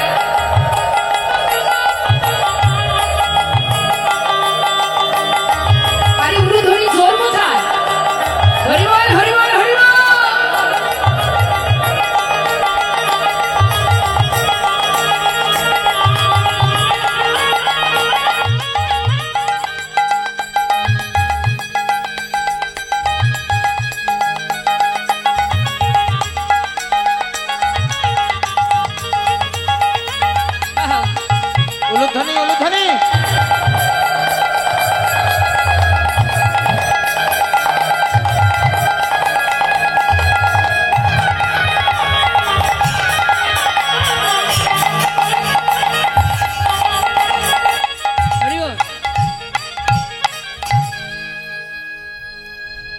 নতুন বউ ঘরে এলো, আনন্দ আনন্দ মহা আনন্দে সুন্দরভাবে সংসার কাটে। পাঠশালায় ছোট ছোট শিশুদের শিক্ষা দেন, সেখান থেকে অনেক কড়ি অর্জন করে, উপার্জন করে। সেখান থেকে যে কড়ি উপার্জন করে তাতে সংসারও চলে যায়, কোনো অসুবিধা নেই। কিন্তু মা, ভগবানের যে ভক্তের প্রতি পদে পদে পরীক্ষা থাকে, পদে পদে পরীক্ষা করেন ভগবান ভক্তকে। সুদামা যে প্রতিজ্ঞা করেছে জীবনে কিছু চাইবে না, এবার গোবিন্দ কি করলেন, সুদামার একটু একটু করে সর্বস্ব কেড়ে নিচ্ছেন। কেন? দেখি বন্ধু কতদিন আমার কাছে না চেয়ে থাকতে পারে। হরিবল, হরিবল। এটা পরীক্ষা মা। তুমি যদি কঠিন প্রতিজ্ঞা করো গোবিন্দের চরণে, তুমি যদি বলো আমি তোমার ভক্ত হতে চাই, তোমাকে অনেক পরীক্ষা দিতে হবে। আজ দেখুন সুদামা জীবনে কিভাবে কেড়ে নিচ্ছে একটার পর একটা। সুদামা ওই যে ছোট ছোট বাচ্চাদের শিক্ষা দিত মা, আর সংসারের মধ্যে তার সন্তান হলো। বেশ সন্তানদের নিয়ে সুখে স্বাচ্ছন্দ্যে জীবন কাটে। দেখতে দেখতে তার প্রথম ভগবান পরীক্ষা করলেন কি, তার মাতা পিতাকে নিয়ে নিলেন। মাতা পিতা বিয়োগ হলো। যেই মাতা পিতা বিয়োগ হলো, সংসারের পুরো দায়িত্ব এবার সুদামার কাঁধে। সুদামা পাঠশালায় শিক্ষা দিয়ে যা পায় তাতে সংসারে কোনো রকমে যায় কেটে। ভগবান কিছুদিন পর তার ওই পাঠশালাটাও বন্ধ করে দিল। নিতাই গৌর হরি বল, হরি। যেই না পাঠশালাটা বন্ধ হয়ে গেল, ছোট ছোট শিশুদের কি খাওয়াবে, কিভাবে অন্ন জোটাবে? সুদামা দেরি না করে ভিক্ষার ঝুলি কাঁধে নিলেন। নিতাই গৌর হরি বল। গুরুদেব বলেছিল কখনো মিথ্যা কথা বলবে না, অন্যায় কাজ ভুল কাজ করবে না। তাই তার সততা রেখে পাঠশালা বন্ধ হয়ে গেছে বলে ভিক্ষার ঝুলি কাঁধে তুলে নিয়ে দাঁড়ে দাঁড়ে ভিক্ষা করে। যা তন্ডুল পায় তাতেই সংসারে দিন কাটে, কোনো দিন পায় কোনো দিন পায় না। এইভাবে দিন যেতে যেতে সুদামার পিতৃ সম্পদ বলতে যা ছিল মা, সব শেষ হয়ে গেল। সব কিছু হারিয়ে ওই সন্তানদের নিয়ে, স্ত্রীকে নিয়ে গাছতলায় সে সার করল।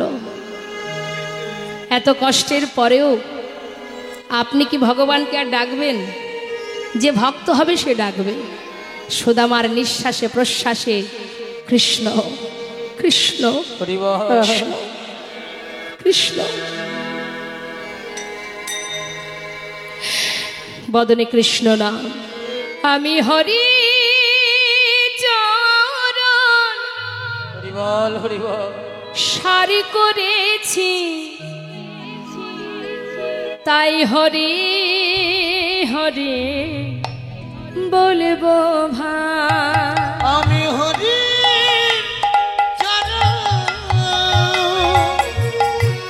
সারে করেছি, মুখে হরি হরি বলবো তাই। হরি বিনা এ জগতে আমার হরি বিনা বলো এ জগতে আমার আর কেহ নাই। হরি চরণ হরি বল, হরি বল।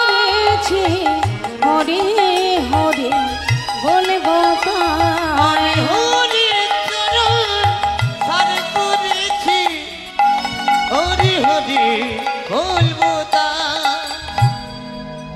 গাছতলাতে দিন কাটে, ঝড় বৃষ্টি চলে যায় মাথার উপর দিয়ে। দেখুন মা কি অবস্থা সুদামা, তার সন্তানদের অঙ্গে কোনো বসন নেই, স্ত্রীর পরনে একটা মাত্র বস্ত্র, তাও সর্বত্রে ছেঁড়া। এমনই সতীলক্ষ্মী এই স্ত্রী, যার নাম সুশীলা, যিনি শিবের পূজা করতেন, ভগবানকে সেবা দিয়ে বলতেন, হে প্রভু, যদি তুমি কখনো কারোর ঘরে আমাকে পাঠাও, এমন স্বামী যেন আমার জীবনে হয়, সে অর্থশালী না হোক, আমার কোনো দুঃখ নেই, শুধু সে যেন সত্যবাদী হয়। পেয়েছেও তাই। সুদামা সদা সর্বদাই সত্য কথা বলেন, তাই সুশীলার কোনো দুঃখ নেই, হাজারো কষ্ট, তথাপিও তার কোনো দুঃখ নেই এমন সৎ স্বামীকে কাছে পেয়ে। গাছতলাতে সন্তানদের নিয়ে তার দিন কাটে। সুদামা ভিক্ষা করে দাঁড়ে দাঁড়ে, ভিক্ষা পেলে ভালো, না পেলে সন্তানগুলোকে বুকের মধ্যে জড়িয়ে কৃষ্ণ কৃষ্ণ কৃষ্ণ বলতে বলতে রাত্রি অতিবাহিত করে। এইভাবে দিন যায় মা। হঠাৎ একদিন তার স্ত্রী সুশীলা বলে উঠলেন, স্বামী একটা কথা বলবো, বলো।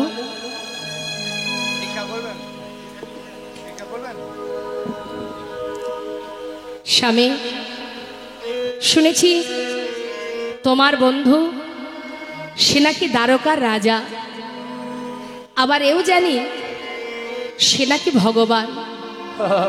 আচ্ছা স্বামী, যে তোমার বন্ধু সে তো ভগবান, সে রাজা, তাহলে তুমি কি পারো না স্বামী আমাদের জন্য, সন্তানগুলোর জন্য একটু তার কাছ থেকে কিছু চেয়ে আনতে?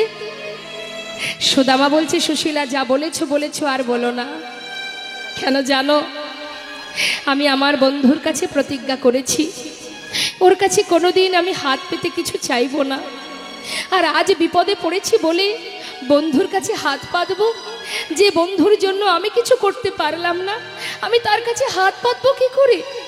বলো না, আমি পারবো না সুশীলা, আমাকে বলো না। স্বামী, বেশ, তোমাকে চাইতে যেতে হবে না, কিচ্ছু চাওয়ার প্রয়োজন নেই। আর একটা কথা বলি স্বামী, বলো, তোমার কি মন চায় তাকে দেখার? সুশীলা, সে তো আমার বহুদিনের আশা, কি করবো বলো, অসহায় কাঙাল আমি, আমার কথা কি আর ওর মনে আছে? সে তো শুনেছি এখন দ্বারকার বড় রাজা, আমার কথা কি আর তার মনে আছে গো? স্বামী, কি বলো তুমি? যার নাম প্রতিটা শ্বাসে প্রশ্বাসে তুমি জপ করছো, সে তোমায় ভুলবে কি করে?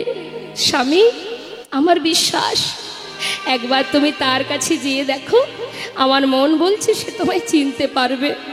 বলছো সুশীলা, আমার বহুদিনের স্বপ্ন, সে আমায় চিনতে পারবে তো? কেন পারবে না? তুমি না তার বাল্যকালের বন্ধু? যাও স্বামী, যাও, কিছু চাওয়ার প্রয়োজন নেই, যাকে এত ভালোবাসো যাও, তাকে একবার দেখে এসো। সুশীলা, তুমি তো বলছো যেতে, দেখো কোনো বন্ধু যদি বন্ধুর বাড়ি মাঝে সাঝে যায়, খালি হাতে গেলেও তাতে কোনো অসুবিধা হয় না। কিন্তু অনেকগুলো বছর চলে গেল, এখন আমি যে যাব খালি হাতে কি করে যাই তার ঘরে বলো স্বামী?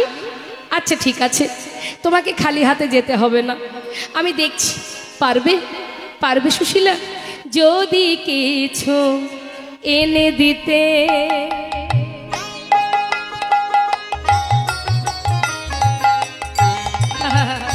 তুমি পারয় উপায়,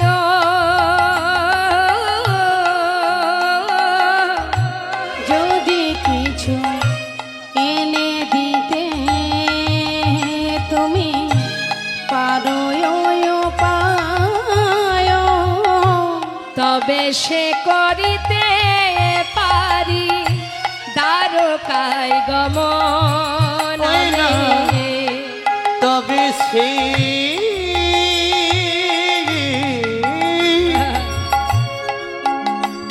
করিতে পারি ওই দ্বারকায় গমন। কিছু এনে দিতে পারবে কি? কিছু এনে দিতে পারবে কি? আমার প্রাণের ভাই কানাইয়ের লাগি কিছু এনে দিতে পারবে কি? আমার প্রাণের ভাই কানাইয়ের লাগি কিছু এনে দিতে পারবে কি? তবে সে করিতে পারি ওই দ্বারকায় গমন আমি। তবে সেই করিতে পারি ওই দ্বারকায় গমন। স্বামী তুমি নিশ্চিন্তে থাকো, আমি কোনো না কোনো উপায় নিয়েই তবে আসব। থাকো তুমি ঘরে, আমি দেখছি। দেখুন মা, ধনী পরিবারের কন্যা কিন্তু সুশীলা আজ সে গোবিন্দের জন্য সবার ঘরে ঘরে গিয়ে, পাড়ায় পাড়ায় দরজায় গিয়ে গিয়ে ভিক্ষা করছে। কার জন্য? ভগবানের সেবার জন্য। আজ এই মন্দিরের ভক্ত যারা আছেন তারাও যাচ্ছে আপনাদের কাছে ভিক্ষার থালি নিয়ে। আপনারাও যেহেতু সুদামা যাবে আজ গোবিন্দ সেবায়, তাই আপনারাও সেই জন্যই আপনারাও এই ভিক্ষার যে পাত্র নিয়ে যাচ্ছে, আপনারা ওই পাত্রে ভিক্ষা দিন ভগবানের সেবার জন্য। এই সেবা গোবিন্দ সেবায় লাগবে। নতুন সবাই মিলে কেউ কিন্তু বঞ্চিত করবেন না, হ্যাঁ সবাই দেবেন। দেখি হাত তুলে হরিবোল হরিবোল নিতাই গৌর হরিবোল। তা এবার কি হচ্ছে মা? সুশীলা ভিক্ষা করছে, আপনাদের কাছে যাচ্ছেন আমার বাবা, তিনিও ভিক্ষা করতে। আপনারা ভিক্ষা দিন আর আস্বাদন করুন। সুশীলা গিয়ে দাঁড়ে দাঁড়ে ভিক্ষা করছে। না থাকলে কোথায় পাবে? জয় নিতাই জয় গৌ। হ্যাঁ দেবেন, গাড়ি ভাড়াটুকু রেখে বাকিটা গোবিন্দের জন্য দিয়ে দিন। হ্যাঁ হরিবোল। কৃপণতা করবেন না কিন্তু, কারণ তিনি জানেন আপনার কাছে কত আছে। হ্যাঁ তা যাচ্ছে। আর কি বলছে সবার দ্বারে গিয়ে?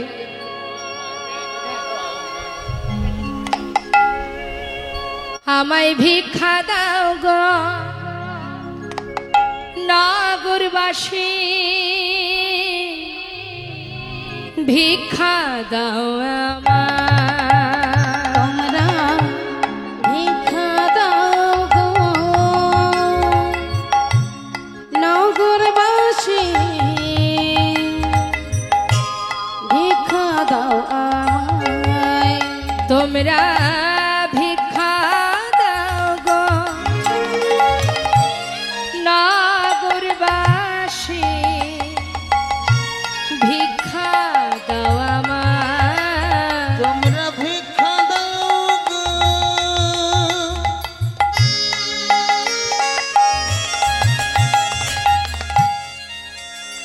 ও গো নগরবাসী,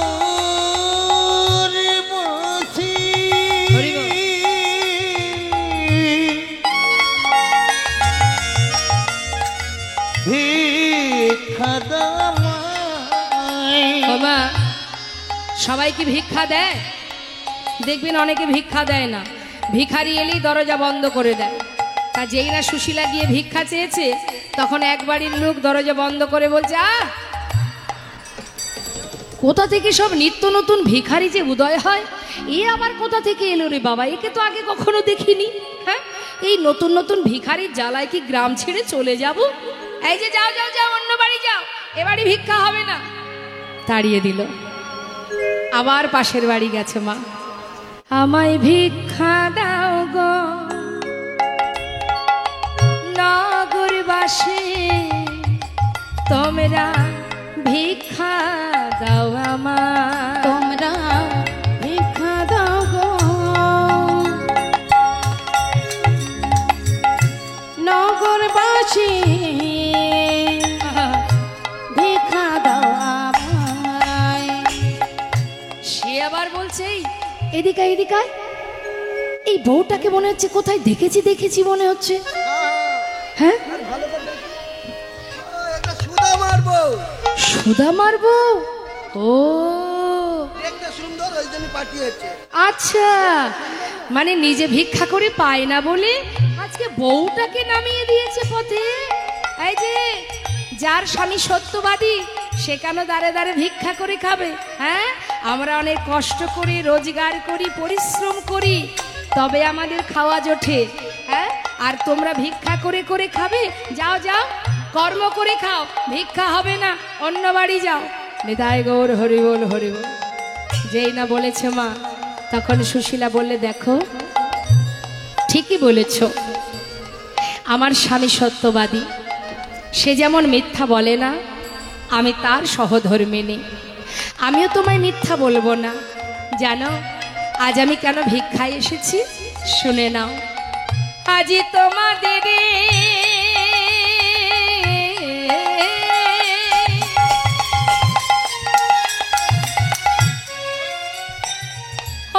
তোমাদের ভিক্ষার দ্রব্য পাবে সে মোরা,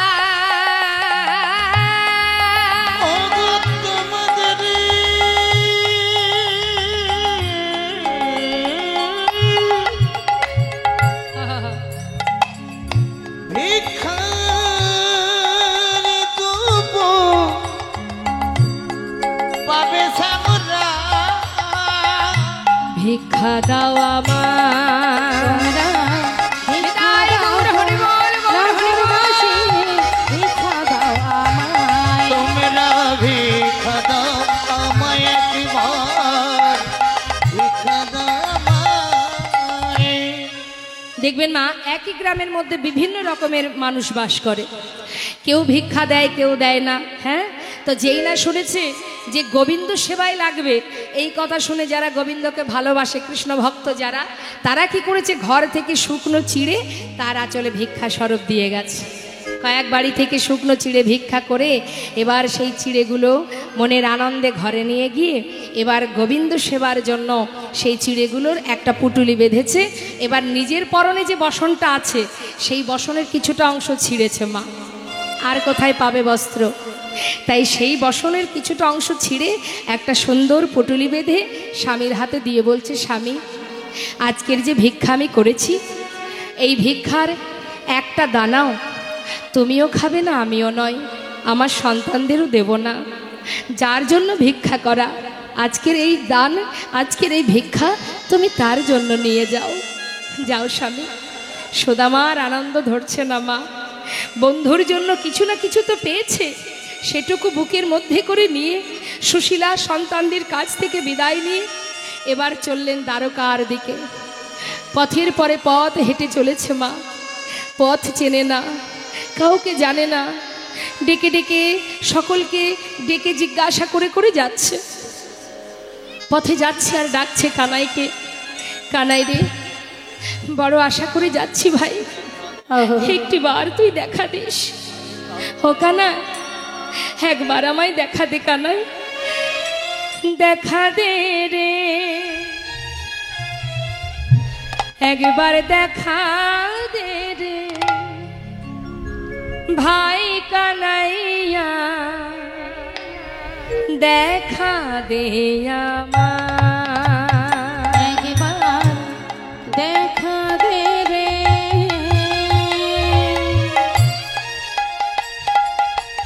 ভাই কানাইয়া, দেখা দে আমায়। একবার দেখা দেখা দে রে,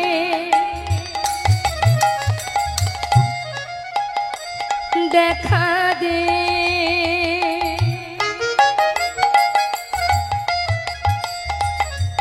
ওরে কানা, একবার দেখা দে, দেখা দে দে দে রে।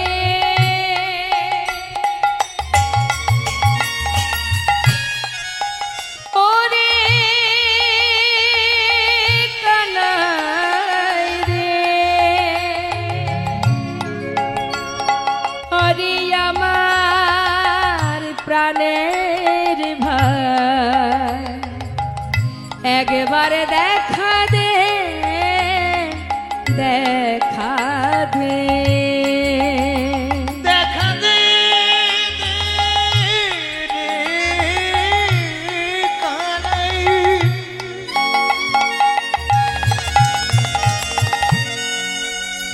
ওরে মোর মিয়া ভাই কানাই রে।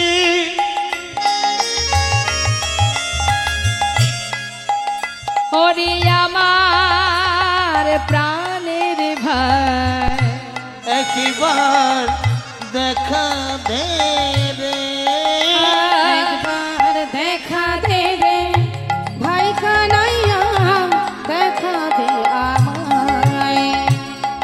ওরে এ জীবনে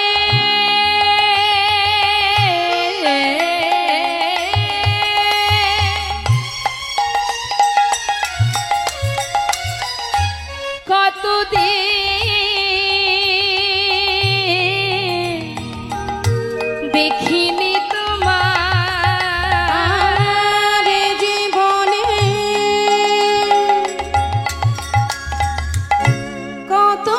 কতদিন দেখিনি তোমায়। একবার দেখা দে আমায়, একবার দেখা দে রে ভাই কানাইয়া, দেখা দে আমায়। একবার দেখা দে আমায়, একবার দেখা দে আমায়। মা, ভক্ত যদি ভগবানের চরণ পাদপদ্ম লাভ করার জন্য ছুটতে ছুটতে পথে নামে, সে যদি পথের পরে পথ হেঁটে যায়, যখন যার উদ্দেশ্য নিয়ে ঘর থেকে বেরিয়েছে তার কিন্তু দায়িত্ব পড়ে যায়। গোবিন্দ দেখছে ভক্ত সুদামা আসছে, পাশে বসে আছে রুক্মিণী সত্যভামা, জিজ্ঞাসা করছে স্বামী, তোমার বন্ধু তোমার জন্য পথের পরে পথ হেঁটে আসছে, পাগলের ন্যায় তোমার জন্য শুকনো চিড়ে নিয়ে ছুটে আসছে। স্বামী, আমি আর ওর কষ্ট সহ্য করতে পারছি না, তুমি তোমার ভক্তকে একবার দেখা দাও। গোবিন্দ বলছে, রুক্মিণী এমন কথা বলো না, আমার বন্ধু আসছে ঠিকই, যখন এত কষ্ট করে ঘর থেকে যাত্রা করেছে, আসুক আমার দ্বারে, তবেই তো আমি তো যাওয়ার জন্য বসে আছি। কতক্ষণে আসবে সুদামা আমার কাছে? আমি তার জীবনের সর্বস্ব কিনে নিয়েছি যাতে সে আমার কাছে আসে। শুধু আমি অপেক্ষায় আছি, একটু অপেক্ষা করো, সময় না হলে তো আমি যেতে পারবো না, সময় হোক আমি ঠিক যাব তার সামনে। হরি বল। কি করেছে মা? দেখবেন মা, সময় না হলে ভগবান আসবে না, তুমি যতই ছটফট করো। যেমন বাবা মহাভারতে শিশুপাল, ভগবান বলেছিল যে তোমার 100টা অপরাধ আমি ক্ষমা করব, 100 থেকে 1 যখন হবে, তুমি যদি নিজেকে না শোধরাও, আমি কিন্তু তোমাকে আর বাঁচিয়ে রাখবো না, সেই দিনই তোমার শেষ। তাই একটার পর একটা অপরাধ করে যখন 101 হলো, সেই দিনই কিন্তু তাকে প্রাণে মরতে হয়েছিল। তাই ভগবান সময় না হলে তোমার সামনে আসবে না, যতই তুমি কাঁদো, যতই তাকে ডাকো। তাই আজ দেখুন ভগবান বসে আছেন, তিনি দেখছেন বন্ধু আসছে, কিন্তু অপেক্ষায় আছে কখন আসবে দ্বারে। আর সুদামা ডাকতে ডাকতে দ্বারকার কাছে এসে দেখছে কি মা, বিশাল প্রাসাদ, রাজপ্রাসাদ দর্শন করে মনে মনে ভাবছে সুদামা, আহা আমার বন্ধু কত বড় রাজ্যের রাজা, এত বড় রাজাও যে কিনা রাজসুখ ভোগ করে, এই গোটা রাজ্য পরিচালনা করে, তার কি আর আমার সেই শিশুকালের বন্ধু আমি, আমার মতো কাঙাল বন্ধুর কথা তার কি আর মনে আছে? যদি চিনতে না পারে আমি কি করে যাব তার কাছে? ফিরে যাই। যদি চিনতে না পারে আমি বেশি কষ্ট পাবো, তার থেকে ফিরে যাই। আবার মন বলছে না না, এলাম যখন একবার তো দাঁড়ে গিয়ে দেখি, যদি সে চিনতে পারে। দমনা হচ্ছে, দমনা করতে করতে এগিয়ে যাচ্ছে বাবা।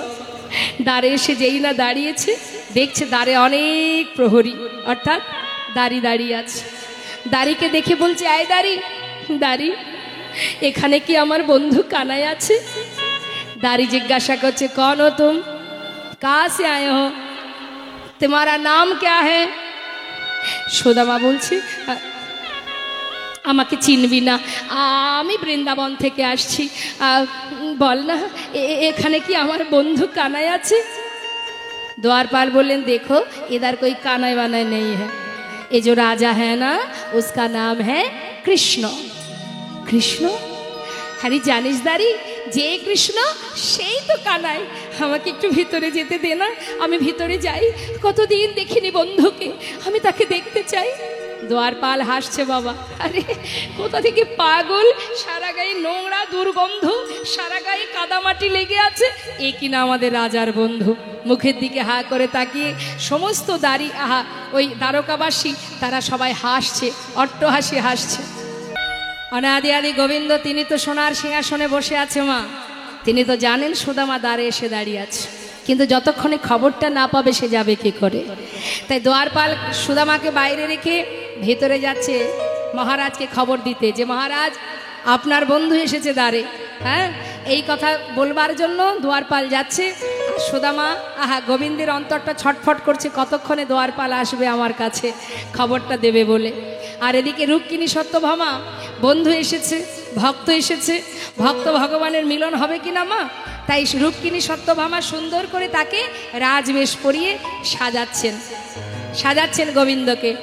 এমন সময় হলো কি দেখুন, ওই যে দ্বারপাল আসছে মহারাজের কাছে, সে এসে যেই না বলেছে মহারাজ আপনার দ্বারে এক কাঙাল ভিখারি পাগলের বেশ দ্বারে দাঁড়িয়ে আছে, আপনার সঙ্গে সাক্ষাৎ করবে বলে।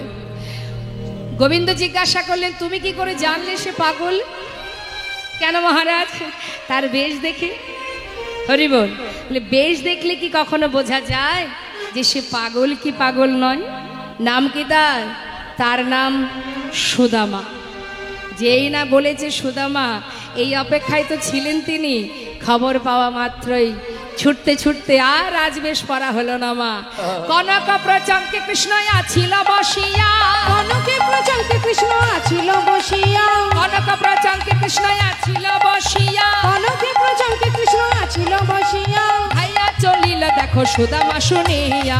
বিদায় গৌর হরি বল। সুদামা শুনিয়া, ভাইয়া চলিল দেখো সুদামা শুনিয়া, ধে ধে চলিল, ধে ধে চলিল, ধে ধে চলিল, ধে ধে চলিল, সুদামা সুদামা বলে ধে ধে চলিল, সুদামা সুদামা বলে ধে ধে চলিল, ভাইয়া চলিল দেখো সুদামা শুনিয়া, ভাইয়া চলিল দেখো সুদামা শুনিয়া। সুদামা সুদামা সুদামা একটু দাঁড়া। সুদামা দ্বারে দাঁড়িয়ে থাকতে থাকতে হঠাৎ চিন্তা করছে তবে বুঝি কানাই এলো না। যেই না পিছন ফিরে চলে যাবে, এমন সময় গোবিন্দ আমার ছুটতে ছুটতে বন্ধুকে কাছে পাওয়ার জন্য পাগলের ন্যায় ছুটে এসে সুদামাকে বুকের মধ্যে জড়িয়ে ধরেছে। যেই না বুকের মধ্যে জড়িয়ে ধরেছে, সুদামা বলছে কানাই রে, আমার কথা তোর মনে আছে বন্ধু? তুই আমাকে ভুলে যাসনি। আমি ভেবেছিলাম আমার মতো কাঙাল বন্ধুর কথা তোর কি আর মনে আছে?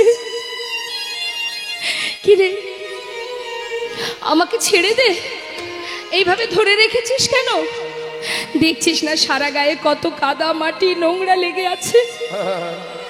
তোর এই সুন্দর অঙ্গে লেগে যাবে কানাই, ছেড়ে দে। কানাই বলছে, সুদামা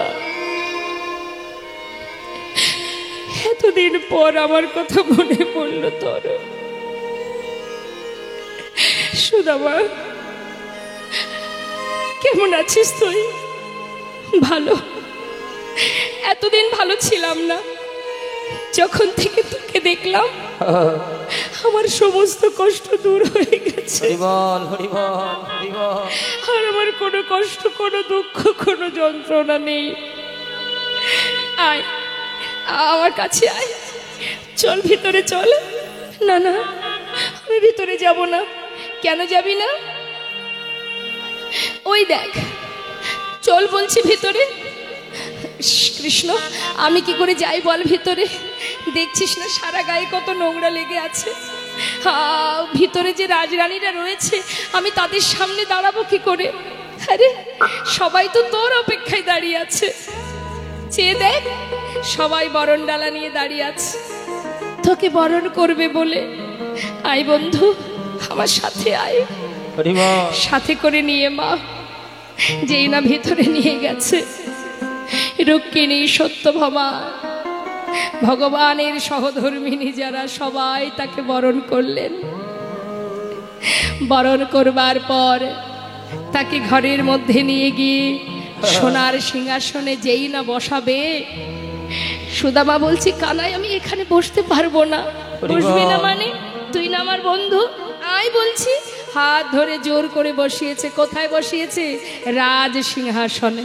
বলুন দেখি মা, জীবনে যার চেয়ার কপালে জোটেনি তাকে বসিয়েছে সোনার সিংহাসনে। কি করে বসবে সে? হাত পা গুটিয়ে আছে, যাতে কোনো রকমের ছোঁয়া না লাগে। কানাই বলছে, কিরে এইভাবে কেউ বসে? ঠিক করে বস, হাত পা ছেড়ে বস। আরে বল, তাহলে যে কাঙাল গাছের তলায় দিন কেটেছে, আজ সে বসেছে সোনার সিংহাসনে। বাবা, তাহলে জগতের মাঝে একবার অনুভব করুন মা, কে ধনী। এ জগতে কোনো ব্যক্তি, কোনো সাধুগুরু বৈষ্ণব দেখবেন দাঁড়ে দাঁড়ে যদি ভিক্ষা করে, একটু যদি টাকা পয়সার কোনো ধনী ব্যক্তি থাকে গ্রামে, তারা দেখবেন আফসোস করে, আহা বড় অসহায় বেচারা, দাঁড়ে দাঁড়ে ভিক্ষা করে, হ্যাঁ গরিব দিনহীন কাঙাল, তাই না? কিন্তু জেনে রাখবেন, এ জগতের ধন সম্পদ আজ আমার আছে, কাল আমাকে ঘাড় ধাক্কা দিয়ে বের করে দেবে আমার সন্তানেরা। আমি সব হারিয়ে ওই আমার তুলসী তলাতে জীবন কাটবে।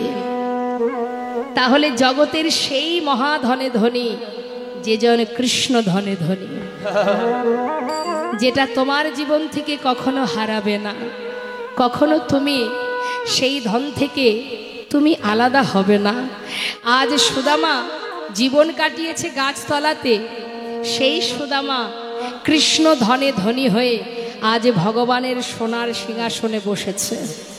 তাহলে জগতে সেই মহাধনে ধনী মা যে জন গোবিন্দ ধনে ধনী। নিতাই গৌর হরিবল হরিবল।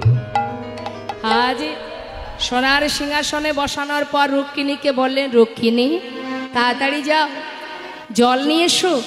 আজ আমি নিজেই আমার বন্ধুর চরণ ধৌত করব। কেন জানো? সে যে মস্ত বড় পণ্ডিত, পণ্ডিত এসেছে আমার ঘরে, বিপ্র এসেছে আমার ঘরে, তার চরণ ধৌত করব আমি। দেরি করো না, তাড়াতাড়ি জল নিয়ে এসো। দেরি না করে রুক্মিণী সত্যভামা সোনার থালা চরণ তলে পেতে দিলেন বাবা।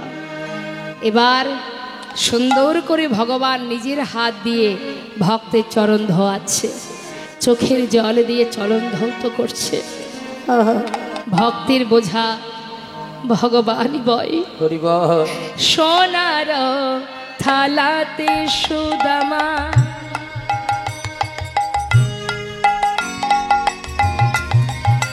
আজ চরণ রাখিল,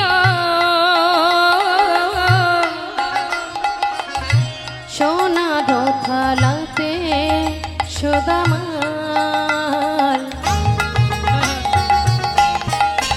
দেখো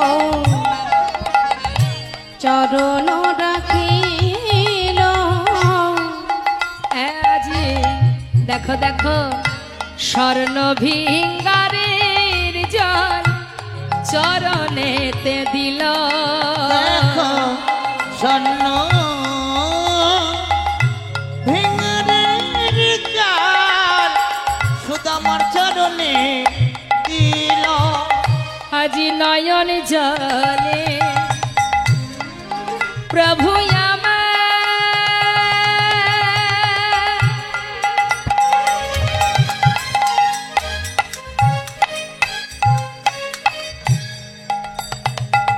চরণ ধোয়াল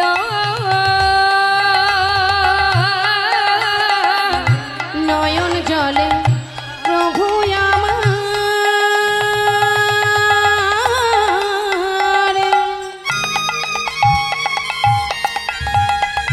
চরণ ধোয়ালো ভগবান আমার আজ চরণ ধুয়ে মনে মনে বলে সুদামা এই জগতে ভক্ত ছাড়া আমার কে বা আছে, শুধু এ জন্মে নয়, আমি জনমে জনমে ভক্তের চরণের দাস। হরি বল। আমি ভক্তের চরণের দাস, আমি ভক্ত বড় ভালোবাসি, ভক্তই আমার মাতা, ভক্তই আমার পিতা, আবার ভক্তই আমার গুরু, আদর করে নাম দিয়েছে আমার নাম, আমার নাম বাঞ্ছা কল্প তরু। নিতাই গৌর হরি বল হরি বল। আজি নয়নে জলে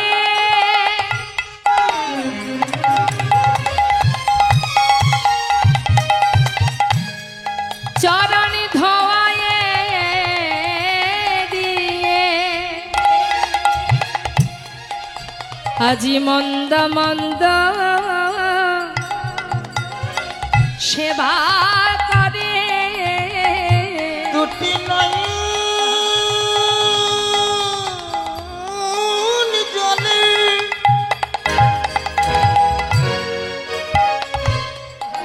চরণে ধোয়ায়ে দিয়ে ওই না মন্দ মন্দ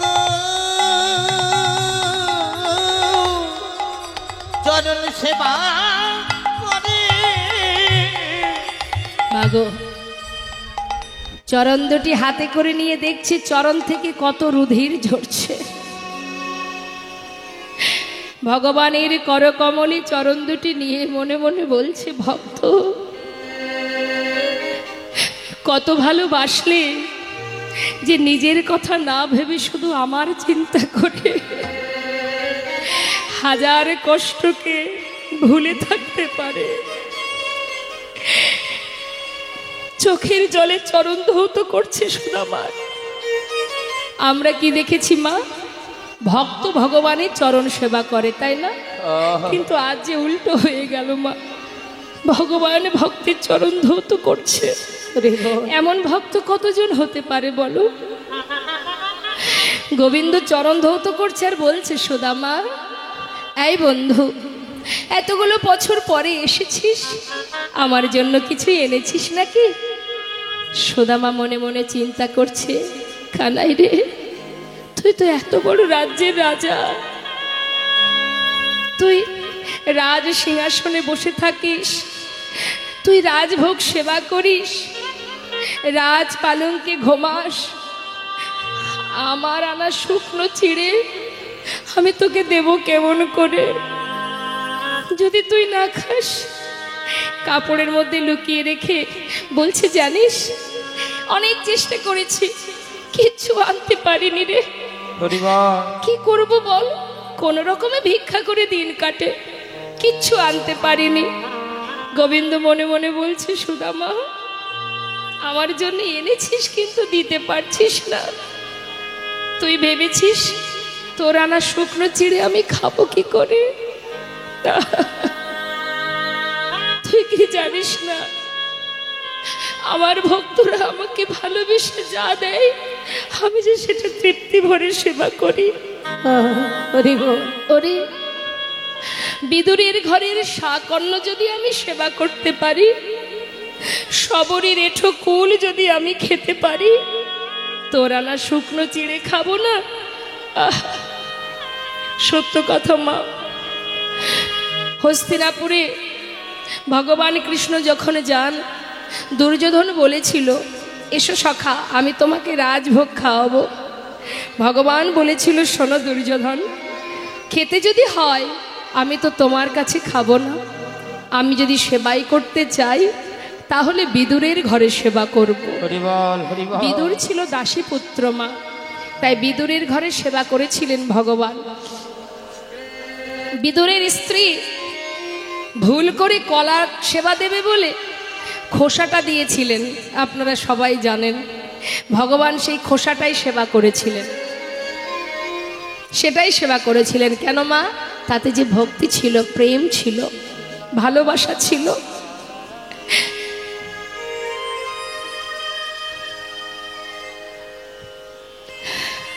রাম অবতারে সবরী যে ছিল সকলের ঘৃণিতা, অবহেলিতা, সেই সবরী মা একটা ছোট্ট কুটিরের মধ্যে থাকতো।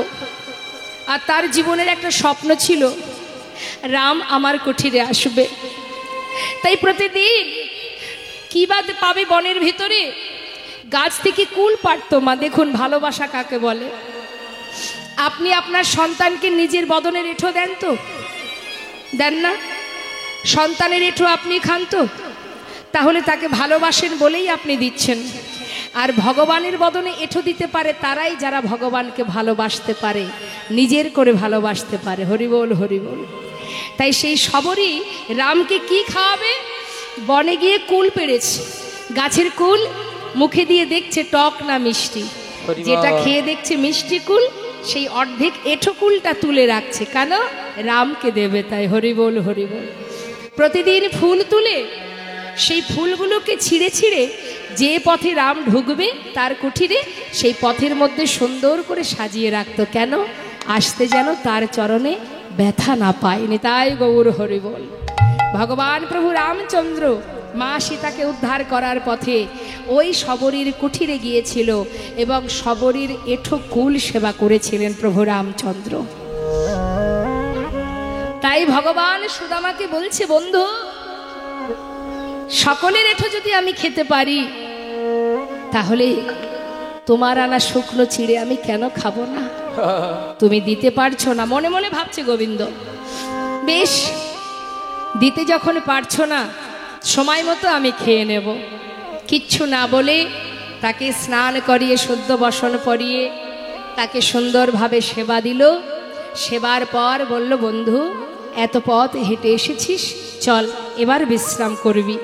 এই বলে শয়ন মন্দিরে নিয়ে গিয়ে সুদামাকে শয়নে দিলেন। সুদামা শয়নে আছে মা।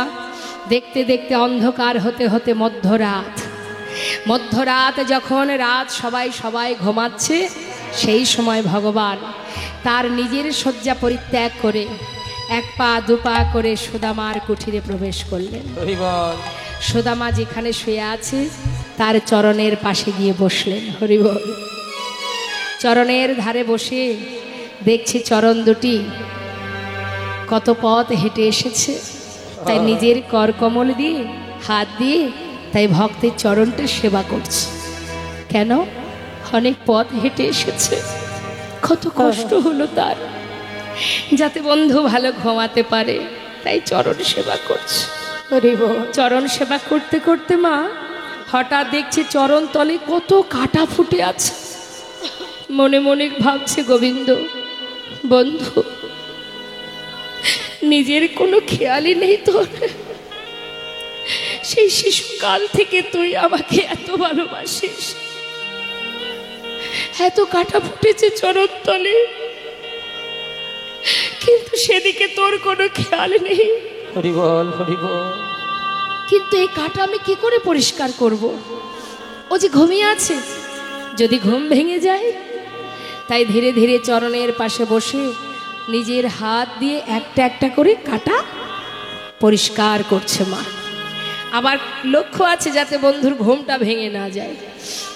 এখন পরিষ্কার করতে করতে দেখছে কি একটা কাটা অনেকটা ভিতরে ঢুকে গেছে, সেটাকে কি করে বের করবে? কিছুতেই সেটাকে হাত দিয়ে বের করতে পারছে না। যখন বের করতে পারছে না, দেরি না করে গোবিন্দ আমার নিজের বদনটা সেই চরণতলে নিয়ে গিয়ে নিজের দাঁত দিয়ে সেই কাঁটাটাকে ধরে যখন জোর করে টেনে বের করেছে, সঙ্গে সঙ্গে সুদামার কাপড়ের নিচে যে পুটুলিটা ছিল সেটা নিচে পড়ে গেছে, আর সুদামা চমকে উঠেছে। হঠাৎ গোবিন্দকে দেখতে পেয়েছে। গোবিন্দ বলছে, কি সুদামা, এই পুটুলিতে কি আছে? হ্যাঁ দেখি তো। হাতে করে যেই না তুলেছে, সুদামা বলছে, কানাই দে, আমায় ফিরিয়ে দে, দে বলছি। আরে ফিরিয়ে তো দেবই, আগে দেখি কি আছে। যেই না খুলেছে মা, দেখছে কি তার মধ্যে চিড়ে। ও, তুই চিড়ে এনেছিলি আমার জন্য, আমাকে তো দিলি না সুদামা। কেন দিলি না তুই বল, কেন দিলি না তুই? তুই কি ভেবেছিস আমি চিড়ে খেতে পারবো না? আরে ক্ষীর সর ননি মাখনে খেতে খেতে আমার আর মুখে কোনো রুচিই নেই। এই যে আজকে তুই চিড়ে এনেছিস, আজ আমি একটু মুখের স্বাদটা পাল্টাবো। এই বলে যেই না মুখে দিতে যাবে মা, হঠাৎ দেখছে ভিজে। আরে বন্ধু, চিড়েগুলো ভিজিয়ে এনেছিস? বুঝেছি বুঝেছি বুঝেছি, শুকনো চিড়ে খেতে গেলে মুখে ব্যথা লাগবে, সেই জন্য ভিজিয়ে এনেছিস, তাই না? আরে এই না হলে কি বন্ধুত্ব? ঠিক করেছিস। যেই না মুখে দিতে যাবে, সুদামা বলছে, কানাই জানিস ভাই, আমি কিন্তু চিড়ে ভিজিয়ে আনিনি। তাহলে ভিজলো কি করে তা তো জানি না, তবে মনে হয় আসার সময় তোর কথা ভাবতে ভাবতে যখন আমি কাঁদছিলাম, আমার মন বলছে আমার চোখের জলে চিড়ে ভিজে গিয়েছে। তাই গৌর হরিবল হরিবল।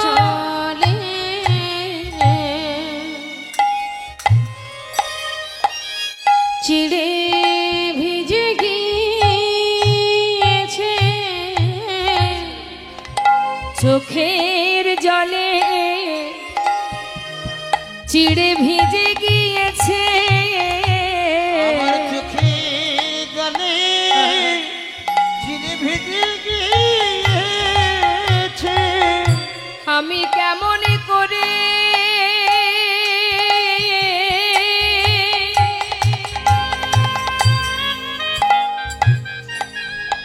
ওরে কানাই রে,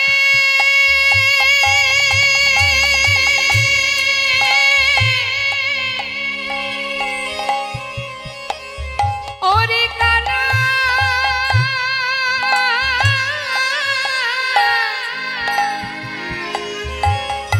আমি কেমন করে দেব বাদনে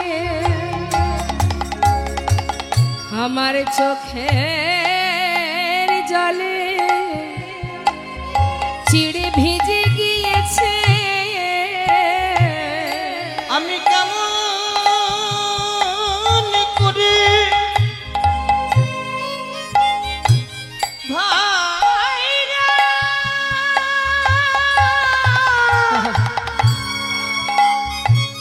ভাইরা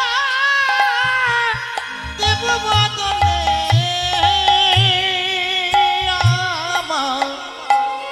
আমার চোখের জলে হরিবল হরিবল। চিড়ে ভিজে গিয়েছে। ভগবান বলেছে সুদামা, এই জগতে সবাই আমার ক্ষীর ননি মাখনে দেয়,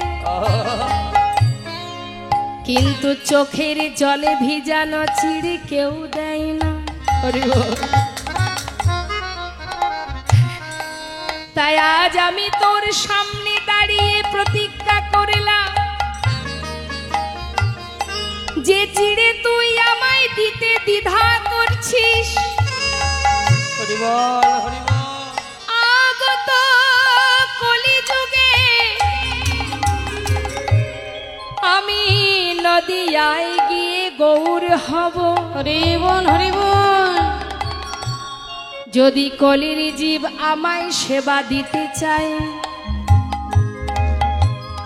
যদি কোনো রাজা কোনো ভিখারি, যদি কোনো কাঙালে কাঙালিনী কলিজীবের দ্বারে দ্বারে ভিক্ষা করে যদি মাটির মালসায় আমায় চিড়ে ভোগ দেয়, তবে আমি গৌর হয়ে সেই ভোগ গ্রহণ করব। হরি বল হরি বল।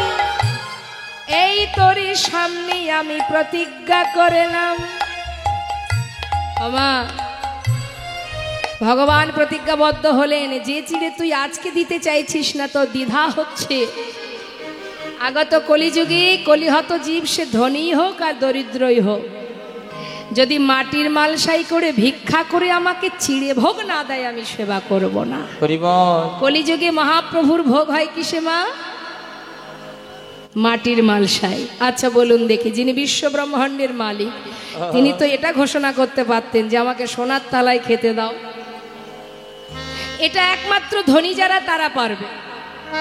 একজন ধনী ব্যক্তি সোনার থালা তৈরি করে ভগবানের সেবা দেবে, কিন্তু যারা দিনহীন কাঙাল, হরি বল হরি বল, যাদের নিজেদেরই অন্ন কপালে জোটে না, তারা কি করে সোনার থালা বানিয়ে ভগবানের সেবা দেবে? তাই ভগবান তাদের কথা ভেবে এটাই স্থির করলেন যে সে রাজা হোক ধনী হোক আর কাঙাল কাঙালিনী হোক। মাটির মালসার দাম কত মা? 5 টাকা 10 টাকা, তাই তো? যাতে সবাই আমায় সেবা দিতে পারে। নিতাই গৌর হরি হরি বল, বল। নিতাই গৌর হরি বল। আর আমরা খেতে গেলে আমাদের অনেক কিছু লাগে, লাগে না বাবা? ডাইনিং টেবিল চাই, ওপরে একটা ঝাড়বাতি হলে দেখতে ভালো লাগবে, সামনে একটা ফুলদানি হবে, আহা কত কি দরকার আমাদের। একবার আমাদের নিজেদেরই লজ্জা হওয়া উচিত, যিনি বিশ্বব্রহ্মাণ্ডের মালিক তিনি মাটির পাত্রে সেবা করেন, আর আমাদের কত কিছু দরকার হয়, তাতেও শান্তি নেই আমাদের। নিতাই গৌর হরি বল। তাই যারা বুঝেছে তারা কখনো এই সুখ কামনা করে না। দেখবেন অনেকের ঘরে আছে ভগবানের জন্য পাকা ঘর পাকা মন্দির, নিজে থাকে কুড়ে ঘরে। আবার অনেকের আছে সিঁড়ির ঘরে ভগবান আছেন, তার ঝুলকালিতে ভরা, নিজের ঘরে এসি লাগানো আছে। এটাই তো ভক্ত আর অভক্তের তাৎপর্য, তাই না? তাই আজ দেখুন ভগবান বললেন যে আমি এই চিড়ে আগত কলিযুগে সেবা করব। এদিকে রুক্মিণী সত্যভামা বললেন, স্বামী তুমি এই অমৃত সেবা করছো, আমাদের দেবে না? তা গোবিন্দের কাছ থেকে নিয়ে তখন সবাই মিলে সমানভাবে ভাগ করে সেবা করলেন। আর এদিকে কি হলো মা? কিছুদিন রইল ঘরে, সুদামা কৃষ্ণের কাছে রইল। তার মধ্যে দিয়ে গোবিন্দ আমার রুক্মিণীকে ডাকলেন, রুক্মিণী বলো, তুমি তো স্বয়ং লক্ষ্মী, আজ আমি তোমার কাছে একটা কিছু চাইবো, বলো স্বামী। রুক্মিণী, দেখো আমার বন্ধু সে মস্ত বড় কাঙাল, গাছতলাতে তার দিন কাটে, সন্তানদের এহেন অবস্থা। ও আমার কাছে প্রতিজ্ঞা করেছে জীবনে দুহাত পেতে কিছু চাইবে না, আর ও যদি না চায় আমি ওকে দেব কি করে? মনে করুন বাবা, আপনার বন্ধু খুব ধনী, আপনি কোনোদিন তার বাড়িতে বেড়াতে গেলেন, এখন আপনি বেড়াতে গেছেন দেখে, আপনার চলাফেরা দেখে আপনার সে কিছু টাকা আপনাকে দিতে গেল, বলুন নিজের খারাপ লাগবে কি না? যে ও আমি আজ গরিব বলে, আমি কাঙাল বন্ধু বলে, বন্ধুর টাকা পয়সা আছে বলে সে আমাকে সাহায্য করছে, খারাপ লাগবে কি না মা? তাই বলছে গোবিন্দ যে জানো রুক্মিণী, বন্ধু যদি আমার কাছে না চায়, আমি যদি ওকে যেচে কিছু দিই ওকে অপমান করা হয়, তাই আমি ওকে কিছু দিতে পারছি না। কিন্তু রুক্মিণী তুমি তো লক্ষ্মী, যাও না আমার বন্ধুর সমস্ত দুঃখটা দূর করে দাও, পারবে? ওর সমস্ত দারিদ্রতা দূর করে ওকে সকল সুখী সুখী করতে, আমার বন্ধু আমার সম সুখ যেন সে পায়। যাও না রুক্মিণী, রুক্মিণী বলে স্বামী যদি অনুমতি হয় আমি নিশ্চয়ই পারবো, যাও আর দেরি করো না। দেরি না করে রুক্মিণী বিশ্বকর্মাকে সঙ্গে করে নিয়ে সুদামার প্রাসাদ বানিয়ে আবার চলে এলো মা। কিন্তু সুদামা কিন্তু কিছুই জানে না। বেশ কিছুদিন পর যখন কানার কাছ থেকে বিদায় নেবে, হঠাৎ কানাই বললেন, সুদামা যাবি ভাই? যা, তবে একটা কথা জিজ্ঞাসা করি। হ্যাঁ রে, চলে যাবার আগে কিছু আমায় বলবি নাকি? কিছু চাস? বল কি চাস? সুদামা বলছে, কানাই এই যে তোকে দেখেছি আমার জীবনে সব কষ্ট দূর হয়ে গেছে, আর আমার কিছু চাওয়ার নেই। শুধু তোর কাছে আমি একটা কথা জানিয়ে যাই ভাই, যেমন করে আমায় ভালোবাসিস মৃত্যুকাল পর্যন্ত যেন আমায় ভুলে যাস না, যেন সঙ্গ ছাড়া করিস না ভাই,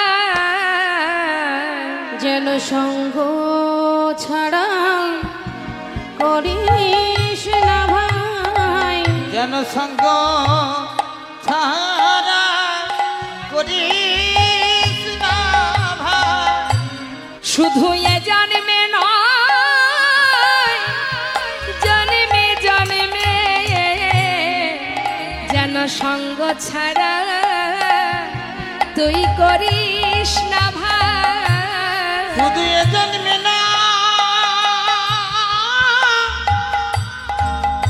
ওই না জন্মে জন্মে যেন সঙ্গ ছাড়া হরিব করিস না ভাই। আমি আর কিছু চাই না কানাই, বলি ওরে আমার প্রাণের ভাই। আর কিছু চাই না হরিবল হরিবল প্রাণের ভাই, আর কিছু চাই না যেন কানাই, সঙ্গ ছাড়া করিস না ভাই। সুদামা চিন্তা করিস না। শোন ভাই, আমার সঙ্গ ছাড়া তোকে করব না, তবে দেখ তুই যা, আমি বলছি শোন, তোর কোনো কষ্ট থাকবে না, কোনো দুঃখ থাকবে না। সুদামা মনে মনে চিন্তা করছে, কানাই তো সবই জানে আমার কি অবস্থা, আবার বলছে দুঃখ থাকবে না, কষ্ট থাকবে না। ভাবতে ভাবতে যাচ্ছে বাবা।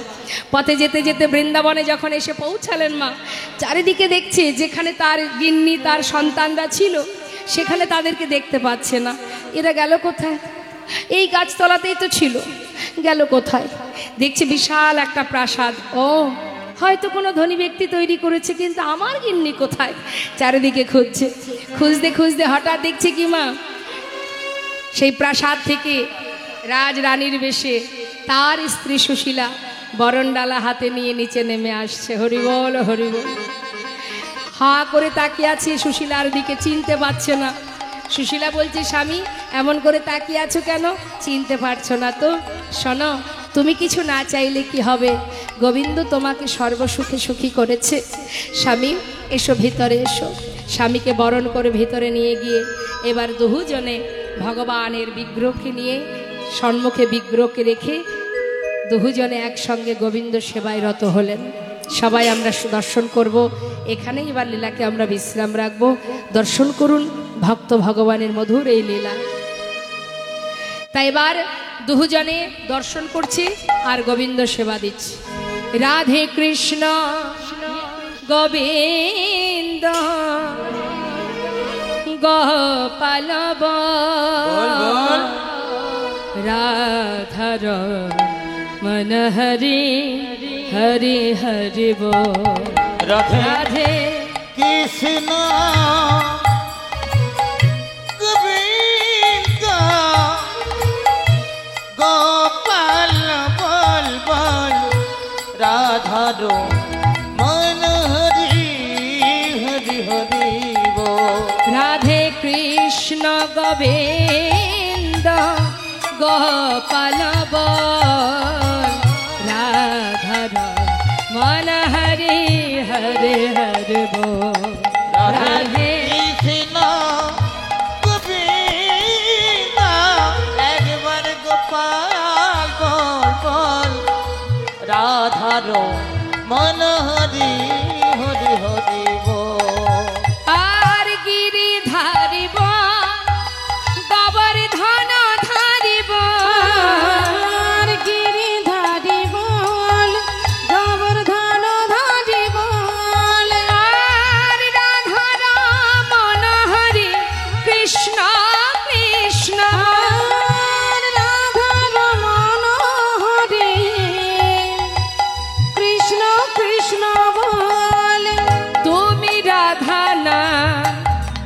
জগতের না তুমি রাধা না জগতের না গোপী জন বল্লভ প্রভু গোপীনাথ রাধা কৃষ্ণ গোবিন্দ গোপাল বল বল রাধার মনোহরি হরি হরি বল বল রাধার মনোহরি হরি হরি বল রাধার মনোহরি হরি হরি বল রাধার মনোহরি হরি হরি তুমি করুণা